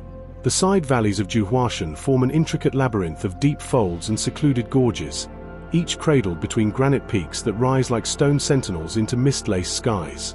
These valleys are not simply alternate paths or scenic diversions, they are living sanctuaries, where the soul of the mountain whispers most clearly, uninterrupted by tourist chatter or the structured rituals of the central temples. Here, bamboo groves sway without witness, moss carpets abandon steps, and birdsong carries prayers as surely as incense. One of the most poignant features of the side valleys is the scattering of ancient hermitages and cave sanctuaries, many built centuries ago by monks and recluses who sought enlightenment not through public teaching but through solitary communion with the mountain spirit. These humble structures, often no more than a single hall or carved niche, are tucked into the hillsides with deliberate invisibility. Reaching them often requires hours of trekking through forest paths, crossing stone bridges covered in lichen, and ascending stairways that seem to vanish into thickets of rhododendron, wisteria, and pine. Take, for example, the Valley of the Hidden Light, known to locals as Yinguang-Ji-Yu. Nestled beneath one of Zhuhua's less prominent ridgelines, this valley is home to a dilapidated stone temple said to have been founded during the Tang dynasty by a Korean monk who arrived with nothing but a bowl and a robe. The temple, barely visible beneath a canopy of ginkgo and camphor trees, contains hand-painted wall scrolls, now faded and curling, that depict scenes from the Avatamsaka Sutra. A small pond reflects the mossy walls, and nearby, a trickling spring flows year-round. Locals claim its waters have healing properties, blessed by centuries of devotion. Further north, another secluded area known as the Silent Bell Ravine hides a forgotten bell tower, whose bell was cast in the Song dynasty and is now entwined with ivy. The bell hasn't been rung in over a century, yet when the wind funnels through the narrow gorge, it creates a low, droning sound, like the bell still sighs in remembrance. Pilgrims who find their way here often meditate in silence for hours, believing that the valley amplifies their thoughts and brings clarity through its natural acoustics. The biodiversity of these valleys is equally extraordinary. Zhuhuashan, already celebrated for its subtropical and temperate overlap, shows its richest expression here. The side valleys nurture rare orchids, wild tea bushes, and over hundreds of medicinal herbs, many of which were historically gathered by monks for healing tonics. Deer are a common sight, especially near salt licks along narrow streams, while elusive creatures like masked civets, giant salamanders, and clouded leopards are said to inhabit the deeper thickets, protected not by fences or cameras, but by the sheer inaccessibility of the terrain. The play of light and mist in these valleys adds an otherworldly dimension to the experience. Morning fog often rolls down the peaks like liquid silk, pooling in hollows and creating floating forests, where only the tops of trees are visible above the vapor. Shafts of sunlight pierce the canopy, illuminating a sudden shrine, a carved Buddha face hidden in a rock wall, or an unattended offering of rice and fruit left by a passing monk. The atmosphere is less of a place and more of a feeling, a sacred ambiguity where time bends and the boundary between physical and spiritual dissolves. What makes these valleys feel especially unreal is how nature and faith remain entangled without pretense. There are no entry gates, no incense vendors, no maps. Many shrines remain unmarked and unlisted, known only through oral tradition or passed down by senior monks who once studied there in seclusion. Some valleys are accessed by stone paths nearly overtaken by the forest, their steps slippery with moss and scattered petals. Others require one to walk barefoot through shallow brooks, climb rope-assisted slopes, or crawl through rocky passageways opened by landslides. And yet, despite their hiddenness, these valleys are deeply alive with stories. Locals tell of monks who vanished into the mist and returned years later with eyes brighter than fireflies, of birds that guided the lost back to their path, or of chanting that emerges from caves at dusk though no one resides within.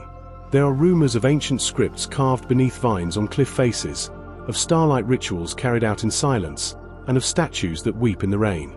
Every moss-laden stone and rustling leaf seems to guard a secret, and to walk these paths is to listen carefully, to the wind, to the water, and to one's own breath, echoing within the great hush of the valley.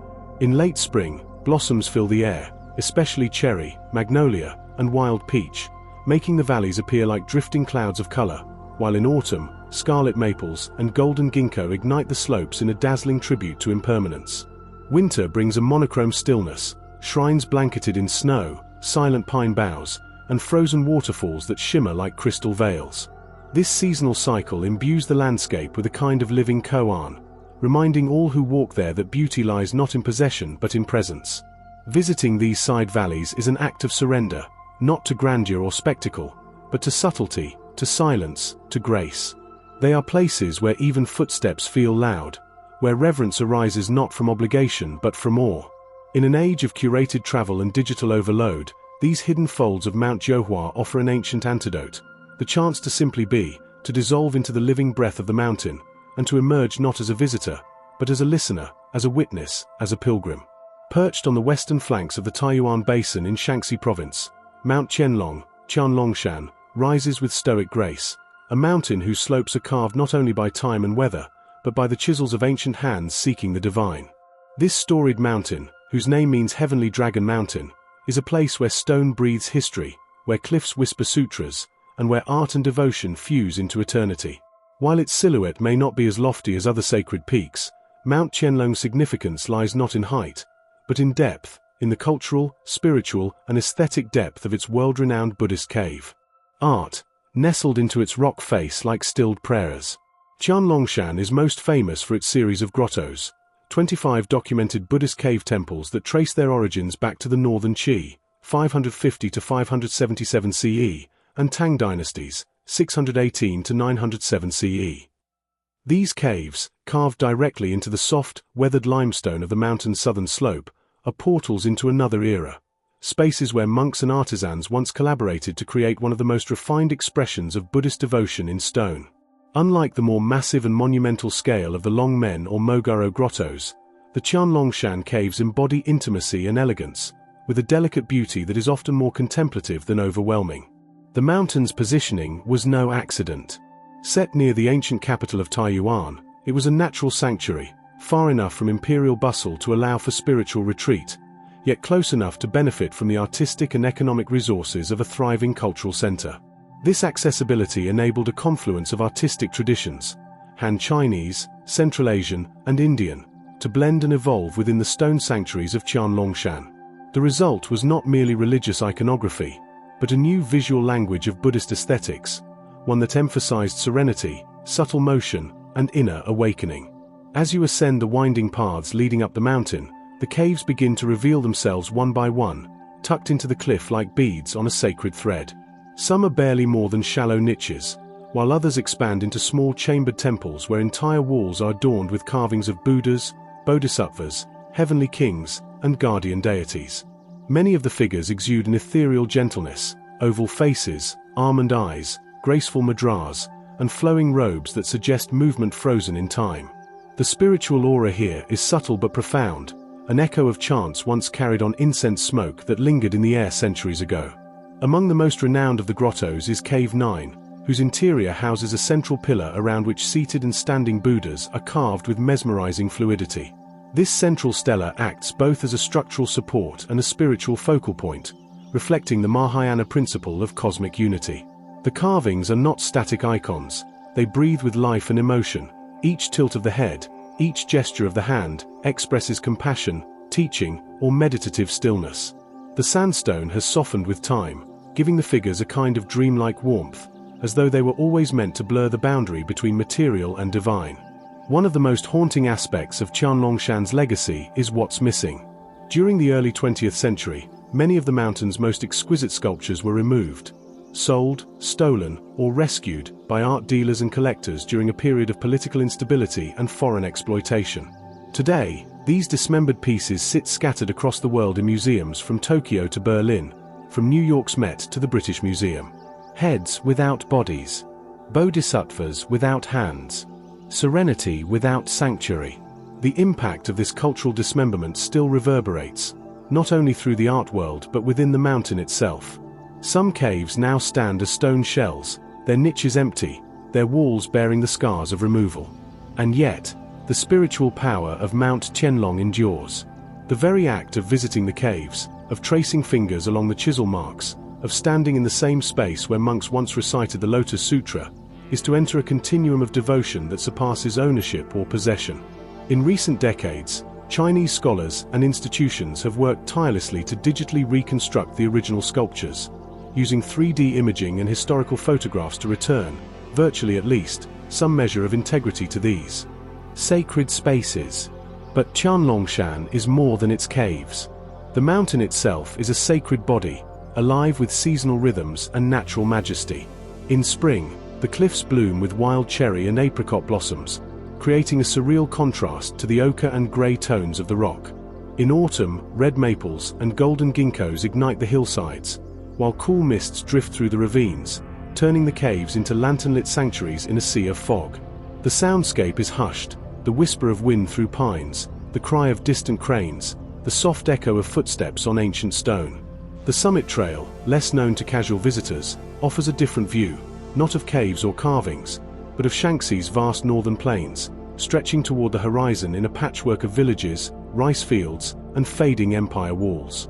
Here, one can reflect not just on the glory of the past, but on impermanence, one of Buddhism's most profound teachings. The view reminds you that even mountains change, even stone erodes, but the spirit that shaped them remains, like a silent chant echoing across time. In recent years, Mount Qianlong has seen a revival of pilgrimage and scholarly interest, especially among those drawn to its quieter energy. Unlike the grand stages of Buddhism's historical drama, this is a whispered soliloquy, a place where history is read not in epic stanzas but in stone sighs and shadowed eyes, in petals falling before a Buddha's smile, in a weathered carving holding the gaze of a traveler who finally looks inward. As twilight descends, the cliffside temples of Qianlongshan glow amber under the setting sun, their shadows long and reverent. The air cools, the world slows, and for a moment, one feels not like a visitor or spectator, but like a monk of old, pausing on a path carved into eternity, with nothing but the mountain, the wind, and the boundless stillness of stone to keep company. Rising from the rolling grasslands of Inner Mongolia like a sentinel from another age, Mount Malanshan, is not a towering alpine behemoth, nor a craggy bastion of granite and snow, but rather a wind-swept elevation wrapped in silence, revered as much for its cultural resonance as for its natural stature. In the sprawling vastness of China's northern frontier, where steppe and sky stretch into a seemingly infinite horizon, Malanshan is a landmark of memory, its ridgeline etched with tribal lore, ancestral rituals, and the quiet dignity of an unyielding land. The word Malan in Mongolic tongues often carries meanings linked to nobility or valor, and this mountain, though modest in elevation, stands noble in the landscape like a chieftain's burial mound or a sacred hearth of a nomadic people. Unlike more forested or rugged ranges in southern China, Malanshan's essence lies in its austerity: windswept ridges, barren crags, patches of hardy grass and shrubs, and a sky that seems far too close and far too vast all at once. It is the kind of place where time seems less linear and more circular, where the past loops endlessly through stories passed down around fires under a celestial dome unpolluted by city light.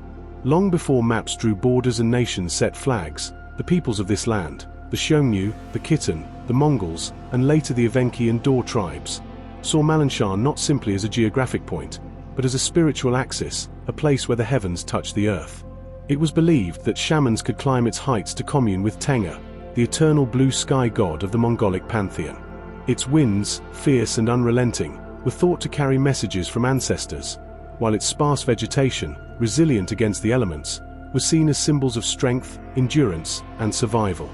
Even today, if one visits Malanshan during traditional festivals like Nadam or during certain seasonal observances, It's not unusual to find ovus, stone cairns built as offerings to spirits, rising in circular clusters atop ridgelines or at strategic points along the slope.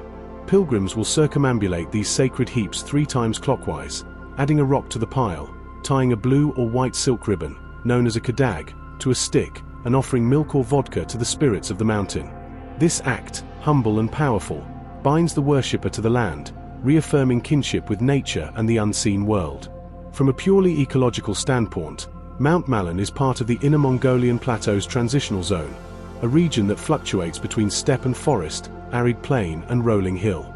The mountain itself plays host to a unique microclimate, catching the Siberian winds in winter and the northern monsoons in summer. In spring, patches of wild peonies and hardy alpine flowers bloom across its lower flanks, their colors brief but vibrant against the muted tones of dry grass and gray stone. The fauna is equally adapted to extremes. Golden eagles, steppe foxes, Pallas's cats, and even the occasional Mongolian gazelle can be spotted by the keen observer. But the most dominant presence is the wind. It howls like a forgotten epic, relentless and ancient, threading through rocks and bones alike. To hike Malan Shan is not to conquer a peak, but to traverse a canvas of continuity. The climb is not steep, but it is exposed, unforgiving sun during the day, biting cold at dusk, and not a tree in sight to offer shade or refuge. Yet this starkness is part of its magnetism. Along the way, weathered petroglyphs can sometimes be found, depicting hunting scenes, sun motifs, and tribal symbols.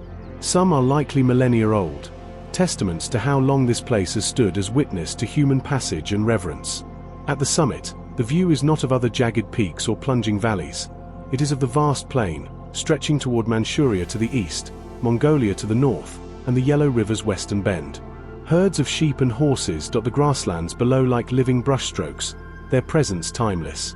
Smoke from a distant GER camp curls into the air, hinting at life far below, still tethered to the rhythms of wind and land. The silence here is profound, not empty, but full of memory. It's as if every gust of wind carries a verse from the secret history of the Mongols, or echoes of warriors galloping across the plains. The mountain does not speak loudly, instead, it listens.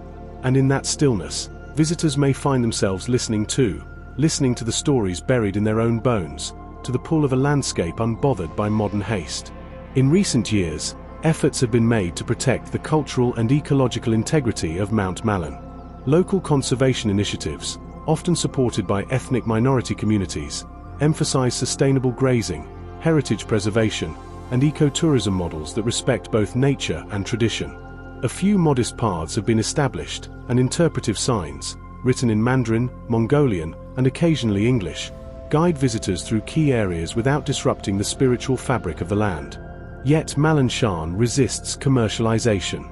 It remains one of those rare places where solitude is still sacred, where the absence of infrastructure is not a flaw, but a blessing. There are no gift shops here, no cable cars or tea houses.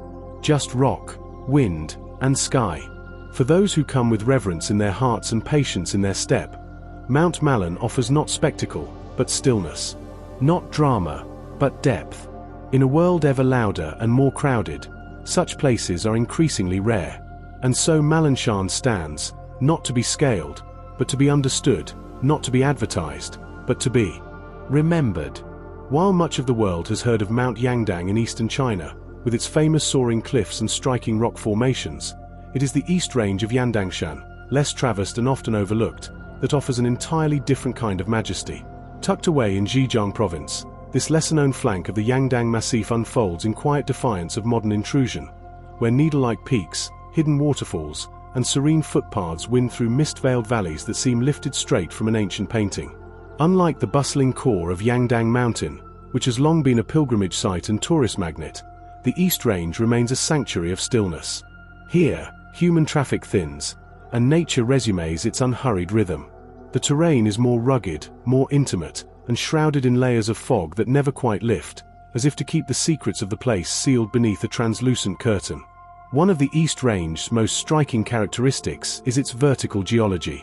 The Needle Peaks, tall, impossibly thin rock spires, stand like sentinels scattered across the ridges, shaped by millions of years of volcanic activity, tectonic uplift, and erosion.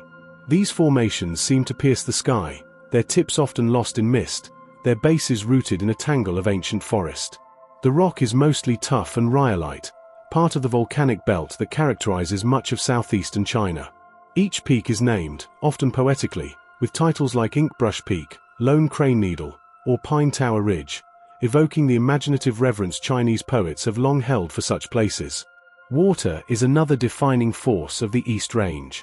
Waterfalls spill from hidden ledges, often in delicate ribbons that dance between moss-covered cliffs. Some fall in multiple stages, plunging through ferns and bamboo groves, while others gush powerfully in the rainy season, carving out smooth stone basins in their descent. The most captivating are not necessarily the tallest, but the most unexpected, veiled cascades tucked within narrow ravines, their sound audible long before their shimmer comes into view. They are often unnamed, unmarked, and encountered only by those willing to follow the narrow, sometimes overgrown paths that snake through the underbrush. These trails, carved over centuries and still maintained by locals, offer a kind of meditative journey, devoid of large crowds or commercial build-up.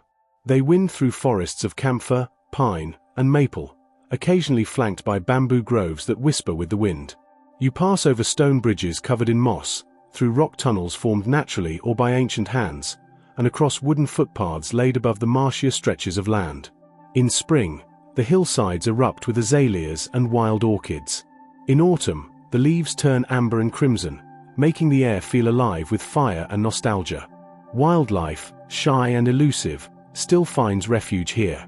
Sika deer, masked palm civets, and even Chinese pangolins have been sighted in the quieter sectors of the forest, though these sightings are rare and often whispered of by the older generation. Birdsong is a constant companion, with laughing thrushes, Chinese huameus, and crested goshawks occasionally seen darting between the trees or circling above the crags. Temples, though fewer in number than on the western slopes, are scattered throughout the East Range, often half hidden and half forgotten. These are hermits' temples, small, simple, and infused with the smell of old incense and rain-soaked wood. Some have caretakers, solitary monks who tend to the altars and sweep the leaves from stone steps, while others are abandoned, their statues worn by time, their halls silent except for the wind. These sacred places reflect the Taoist and Buddhist traditions that have long intertwined in this region. They are not destinations so much as spiritual pauses, spaces where the natural and divine brush against one another. Local lore abounds in the East Range. One story speaks of a celestial painter who came to the mountain to capture the perfect moment: a sunrise breaking through fog, a waterfall in flight, a hawk in mid-glide. Entranced by the mountain's beauty, he abandoned his canvas and chose to live forever among the peaks. Another tale tells of a scholar during the Song dynasty who retreated into these hills to escape political persecution, leaving behind scrolls and inkstones said to still be buried somewhere near Inkwell Peak. Whether myth or memory, these stories deepen the mystique of the place, blurring the line between history and dream. Even today, the East Range of Danxia continues to inspire artists, poets, and photographers who seek a subject that cannot be posed, only discovered. Painters trek into the misty ravines in early morning, setting up easels beneath dripping leaves to capture the interplay of light, water, and stone. Writers fill pages with metaphors born of solitude and awe. And yet, despite this inspiration, the mountain never seems diminished by human gaze. It remains aloof, elegant, and untamed.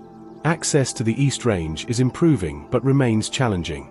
Some trails are connected to villages via rough stone paths, and modest homestays have begun to appear in hamlets like Lingyan or Daxiang, where locals offer warm food, firewood, and stories. These settlements are few and far between, their lifestyle simple but deeply connected to the rhythms of mountain and season. There are no neon signs, no noisy buses, no ticket booths shouting for attention, just mist, moss, and memory.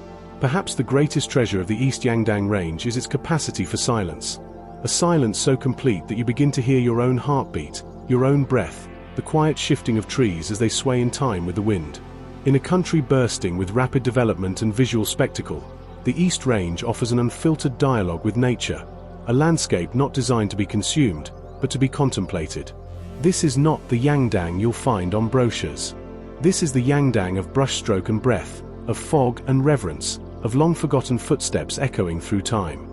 Beyond the storied temples and polished courtyards of the main Wudangshan complex, where golden roofs glint beneath the midday sun and pilgrims file through incense-thick corridors, lies a world few ever see, the back slopes of Mount Wudang, a veiled and untamed dimension of this ancient Taoist mountain in Hubei province. Here, the sacred becomes wild, and the past is not frozen in architectural grandeur but alive in wind-tossed branches, forgotten stone paths, and the quiet breath of the forest. The Wudang Mountains are revered across China as a cradle of Taoism, a place where immortals were said to have studied the way of heaven, where legendary swordsmen developed mystical martial arts, and where the balance of yin and yang seems etched into the very stone. The central ridge, where the Purple Cloud Temple, Golden Hall, and South Cliff Palace draw streams of tourists, has long been the heart of ceremonial and imperial devotion. But to the west and northwest, as one follows ridgelines deeper into shadow and solitude, the land grows steep, damp, and mysterious. These are the back slopes, seldom mapped in detail, rarely mentioned in tour brochures, and yet arguably the most authentic expression of the Wudang spirit. Access begins from narrow, crumbling trails that split off from the main pilgrimage routes. Some are maintained by hermits, Taoist monks who long ago abandoned the noise of even the sacred centers in search of quieter communion with the Tao. These paths, often little more than overgrown indentations in the forest floor, descend into ravines lined with ancient cypress, climb along mossy ridges, and traverse abandoned terraced fields now claimed by wildflowers and shrubs. The vegetation on these back slopes is dense and layered. Bamboo thickets, pine forests, and chestnut groves mingle together in complex ecosystems fed by mountain mist and underground springs. The air is cool and saturated with the scent of wet leaves and earthy soil. Moss carpets, stone steps, and crumbling walls. Lichens bloom across fallen roof tiles like celestial calligraphy. In spring and autumn, the forest canopy glows with gold, orange, and green, lit softly from within by shafts of light that barely pierce the tree cover. It is here, tucked into unexpected alcoves, that you find the hidden temples. Forgotten oratories built during the Tang, Song, or Ming dynasties, many with no official record or name. Some are little more than shrines beneath natural stone arches, protected only by carved wooden beams and simple ceramic tile. Others are larger, with courtyards swallowed by undergrowth, where vines creep along statues of Laozi, and incense altars bear the blackened scars of ancient fires. In these places, time folds inward, and one feels not like a visitor but a witness to something timeless. Some temples are said to house relics of immortals, old scrolls, jade talismans, or iron swords hidden deep within walled-off chambers or buried beneath the floorboards. Stories speak of a monk who never aged, living alone in a cave for over a century. Others tell of a woman martial artist who became a hawk in death, her spirit guarding a cliff known as the Feathered Gate. Whether myth or memory, the back slopes carry the weight of centuries, and the locals who still live on the margins of this wildland speak of these tales not as fantasy but as inherited truth. Amid the quiet groves and crumbling sanctuaries, the soundscape is profoundly still. The wind is gentle and sporadic. Leaves rustle only occasionally. In some places, the only sound is the distant drip of water falling from stone ledges or the occasional chirp of a mountain thrush. Wildlife is elusive but present. Masked palm civets, Chinese hares, and clouded leopards are known to inhabit the thickest forests here. Golden pheasants dart through the underbrush, and on rare mornings, one might spot a taking climbing the higher crags.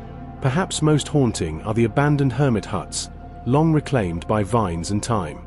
Made of wood, clay, and stone, many blend so seamlessly with the forest that one might pass them entirely if not for a glint of ceramic or the faint shape of a worn-out step.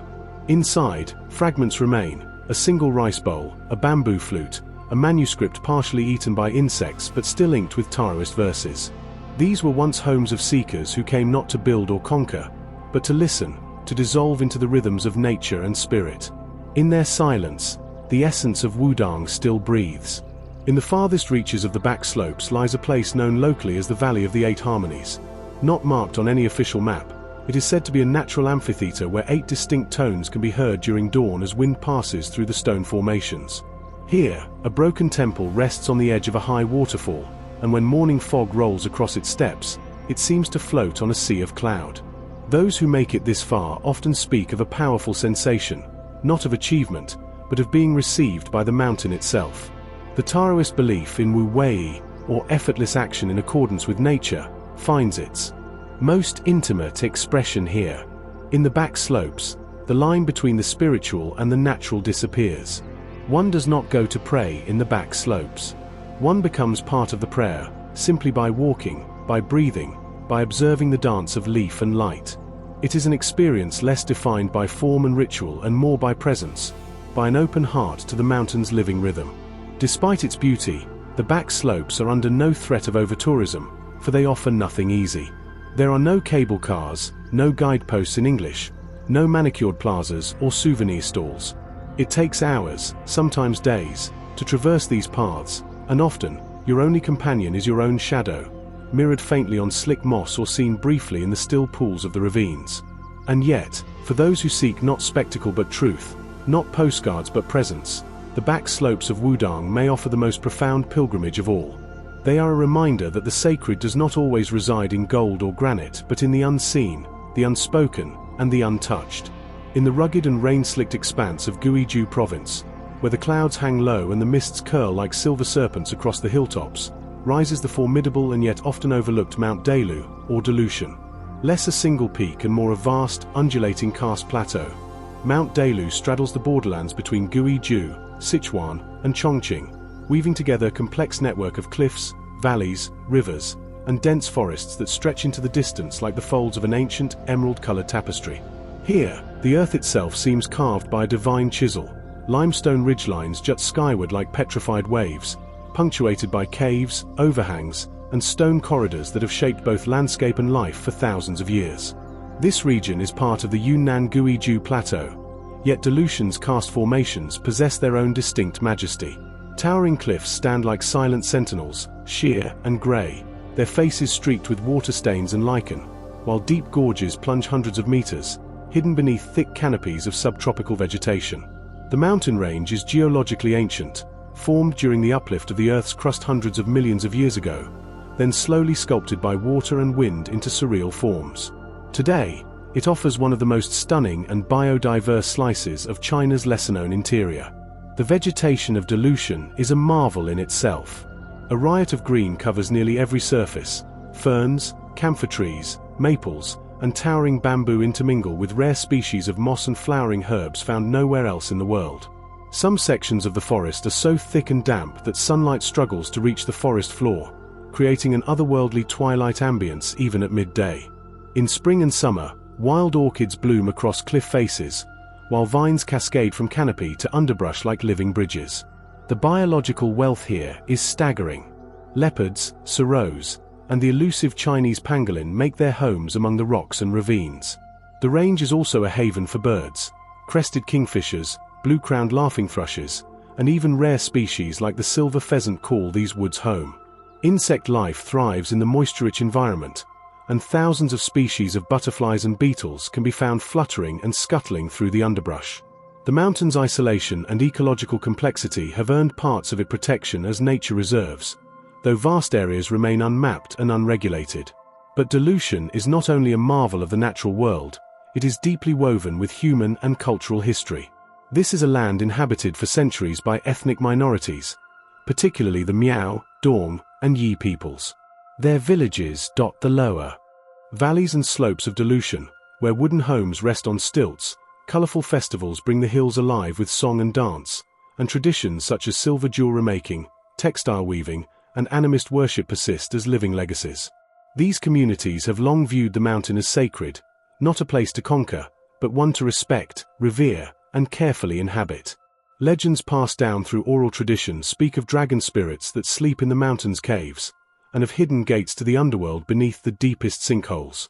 One particularly famous tale tells of a woman who turned to stone waiting for her lover to return from battle. A towering limestone spire that indeed resembles a kneeling figure is now known as the Maiden's Pillar, shrouded in mist and myth alike. Another legend tells of an immortal who taught villagers the secrets of herbal medicine, his presence now honored at a hidden shrine tucked inside a cliffside grotto where medicinal plants grow in wild abundance. Exploration of Dalushan is not for the faint-hearted. Its remoteness, inconsistent infrastructure, and often treacherous terrain make access difficult. There are trails, but many are unmarked and require local guides with knowledge passed through generations. The terrain shifts rapidly. One moment you're traversing a wide, breezy plateau carpeted with tall grasses and scattered pine, and the next you're descending into a dark ravine where waterfalls thunder into hidden pools. Some explorers have described the sensation as moving through parallel worlds, the open skies and vast visibility of the upper karst hills giving way to enclosed, primeval realms in the canyons below. Among the most stunning features of Delusion are the karst windows, natural arches, and cave mouths that open unexpectedly across cliff faces, framing perfect vistas of the green world beyond. One such location, known locally as Dragon Gate Pass, features a narrow trail that threads its way along a precipice through a stone arch hundreds of meters above the forest.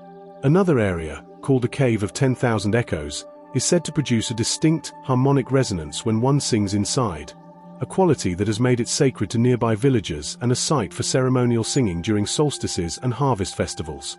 The rain is a constant companion in Delusion.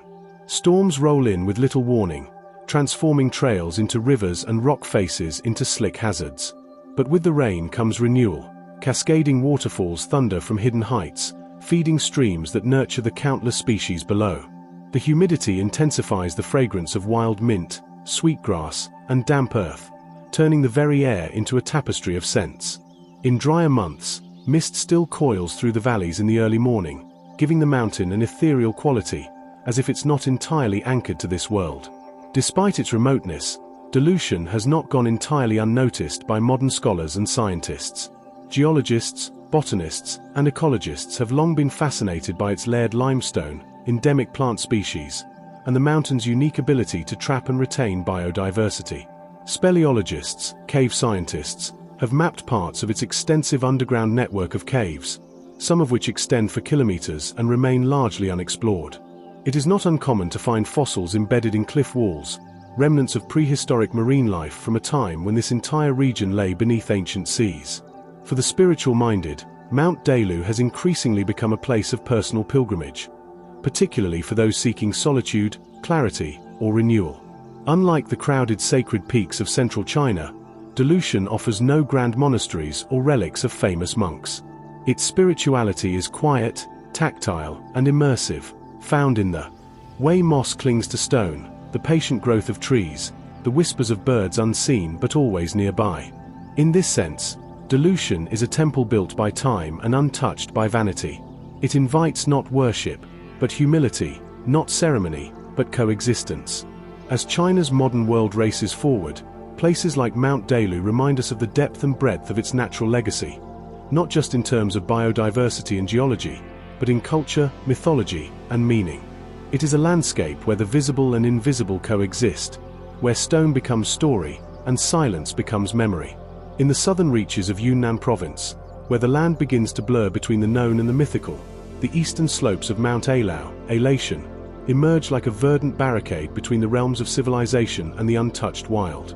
This is not a single peak, but a mighty mountain range, stretching across central Yunnan in a north-south orientation for more than 500 kilometers, forming the natural divide between the Yunnan-Guizhou Plateau and the subtropical lowlands of Piyue and Honghe. And yet, despite its geographical scale, it is on the eastern slopes of this colossal range that some of China's most secretive, surreal, and biologically significant cloud forests still survive, thriving in isolation, saturated in mist, and harboring life that feels as ancient as the mountains themselves. These slopes, rarely visited by outsiders, are blanketed in dense, evergreen broadleaf forest, often referred to by scientists as subtropical montane cloud forest. Here, the trees seem to drip with time. Moisture constantly clings to every surface. Moss carpets entire boulders, ferns explode like green fireworks from tree trunks, and epiphytes and lichens hang like nature's ornaments from branches that stretch skyward, reaching toward veils of cloud. The fog never quite lifts. Even in the dry season, the forests of the Ailao East slopes shimmer with dew and silence, and the atmosphere feels more like that of a prehistoric rainforest than modern-day China. The air is rich, in oxygen, in aroma, in life. It hums with unseen wings and pulses with quiet movement. Bird calls pierce the silence, the ethereal whistles of Yunnan fulvetters, the distant hoots of collared owlets, the warbling melodies of black-throated tits. This is one of the few remaining places in China where the elusive and endangered green peafowl still roams in the wild, an iridescent ghost among the ferns. The eastern slopes also shelter Asian black bears, red pandas, clouded leopards, and the critically endangered Indo-Chinese leopard cat, which prowls silently through the undergrowth, barely seen by human eyes. But the most celebrated resident of Ailao's forests is perhaps the Yunnan snub-nosed monkey, a high-altitude primate with pale fur, deep-set eyes, and a flat, bluish face that almost seems carved from stone. These creatures, fiercely intelligent and profoundly social, live in tight family units, navigating the misty canopy with acrobatic grace. To witness a troop of them swinging overhead through branches laden with orchids and dripping vines is to momentarily believe in another world, one more magical, more balanced, and timelessly wild. The eastern slopes are also home to an incredible diversity of plant life. In fact, the Ailao National Nature Reserve, which encompasses much of the eastern flank, is one of China's most important biodiversity hotspots. Over 3,000 plant species have been catalogued here, many of them endemic. Towering chinkapin trees, ancient magnolias, and the vibrant red blooms of rhododendrons dominate the mid and upper elevations, while orchids, wild camellias, and medicinal herbs flourish closer to the forest floor. Some of these herbs are still harvested, carefully and selectively, by the local ethnic communities who consider the mountain both home and sacred. These indigenous communities, including the Hani, Yi, Lahu, and Bulang peoples, have lived along the mountain slopes for countless generations. Their villages, often clinging to ridges or nestled within valleys carved by centuries of terraced farming, appear to grow directly out of the mountainside. The houses are simple yet elegant, timber-frame structures with tiled roofs, decorated with colorful woven cloths, ancestral charms, and drying herbs hung along the eaves. Here, people still live by the rhythm of the forest. Rainfall guides the sowing of crops, moon phases mark rituals and festivals, and animal tracks and bird calls are interpreted as signs from the spiritual world. One of the most extraordinary features of life on the Ailao East slopes is the agricultural harmony developed over centuries. The Hani, in particular, are renowned for their terraced rice paddies, which descend the slopes in perfect geometry, capturing rainwater and fog in an elegant balance of human ingenuity and natural topography. These terraces not only provide sustenance, but also help regulate the watershed, prevent erosion, and sustain entire microclimates. And just beyond the edges of the fields, the ancient forests begin again, dense and undisturbed. In the spiritual life of the communities here, Ailao Mountain is not just a geographic presence, it is a divine entity. According to local belief, Ailao is home to mountain spirits, both benevolent and capricious, who guard the forests and demand respect. Sacred groves are marked by altars of stone or wood, and certain trees are considered living ancestors, never to be cut. During festivals like the Kujaja Festival of the Hani or Torch Festival of the Yi, songs are sung to the mountain, dances are performed barefoot on earthen courtyards, and offerings are left beneath ancient oaks to ensure good harvests and protection from illness.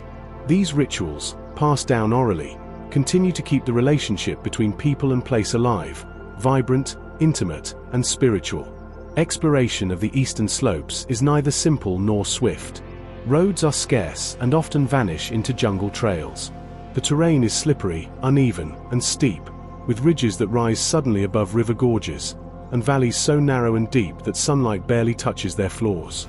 But for those willing to walk the old trails, often mud paths laid down centuries ago, the rewards are immense. There are views where the forest seems to roll in infinite folds, broken only by the occasional stone stupa or the smoke of a hidden hamlet. There are quiet, mossy clearings where time seems to have stopped, and the call of a lone monkey echoes through the fog like a whisper from an older age. And the silence, perhaps the most unreal part of it all, is not empty but full of presence. It is the silence of mist and moss, of things growing unseen, of trees breathing, of ancient life continuing without witness. It is a silence that speaks of a China untouched by dynasties, revolutions, or highways, where the spirit of the land is still whole. Even in the modern era, where development pressures threaten even the most remote places, the eastern slopes of Mount Ailao have remained stubbornly wild.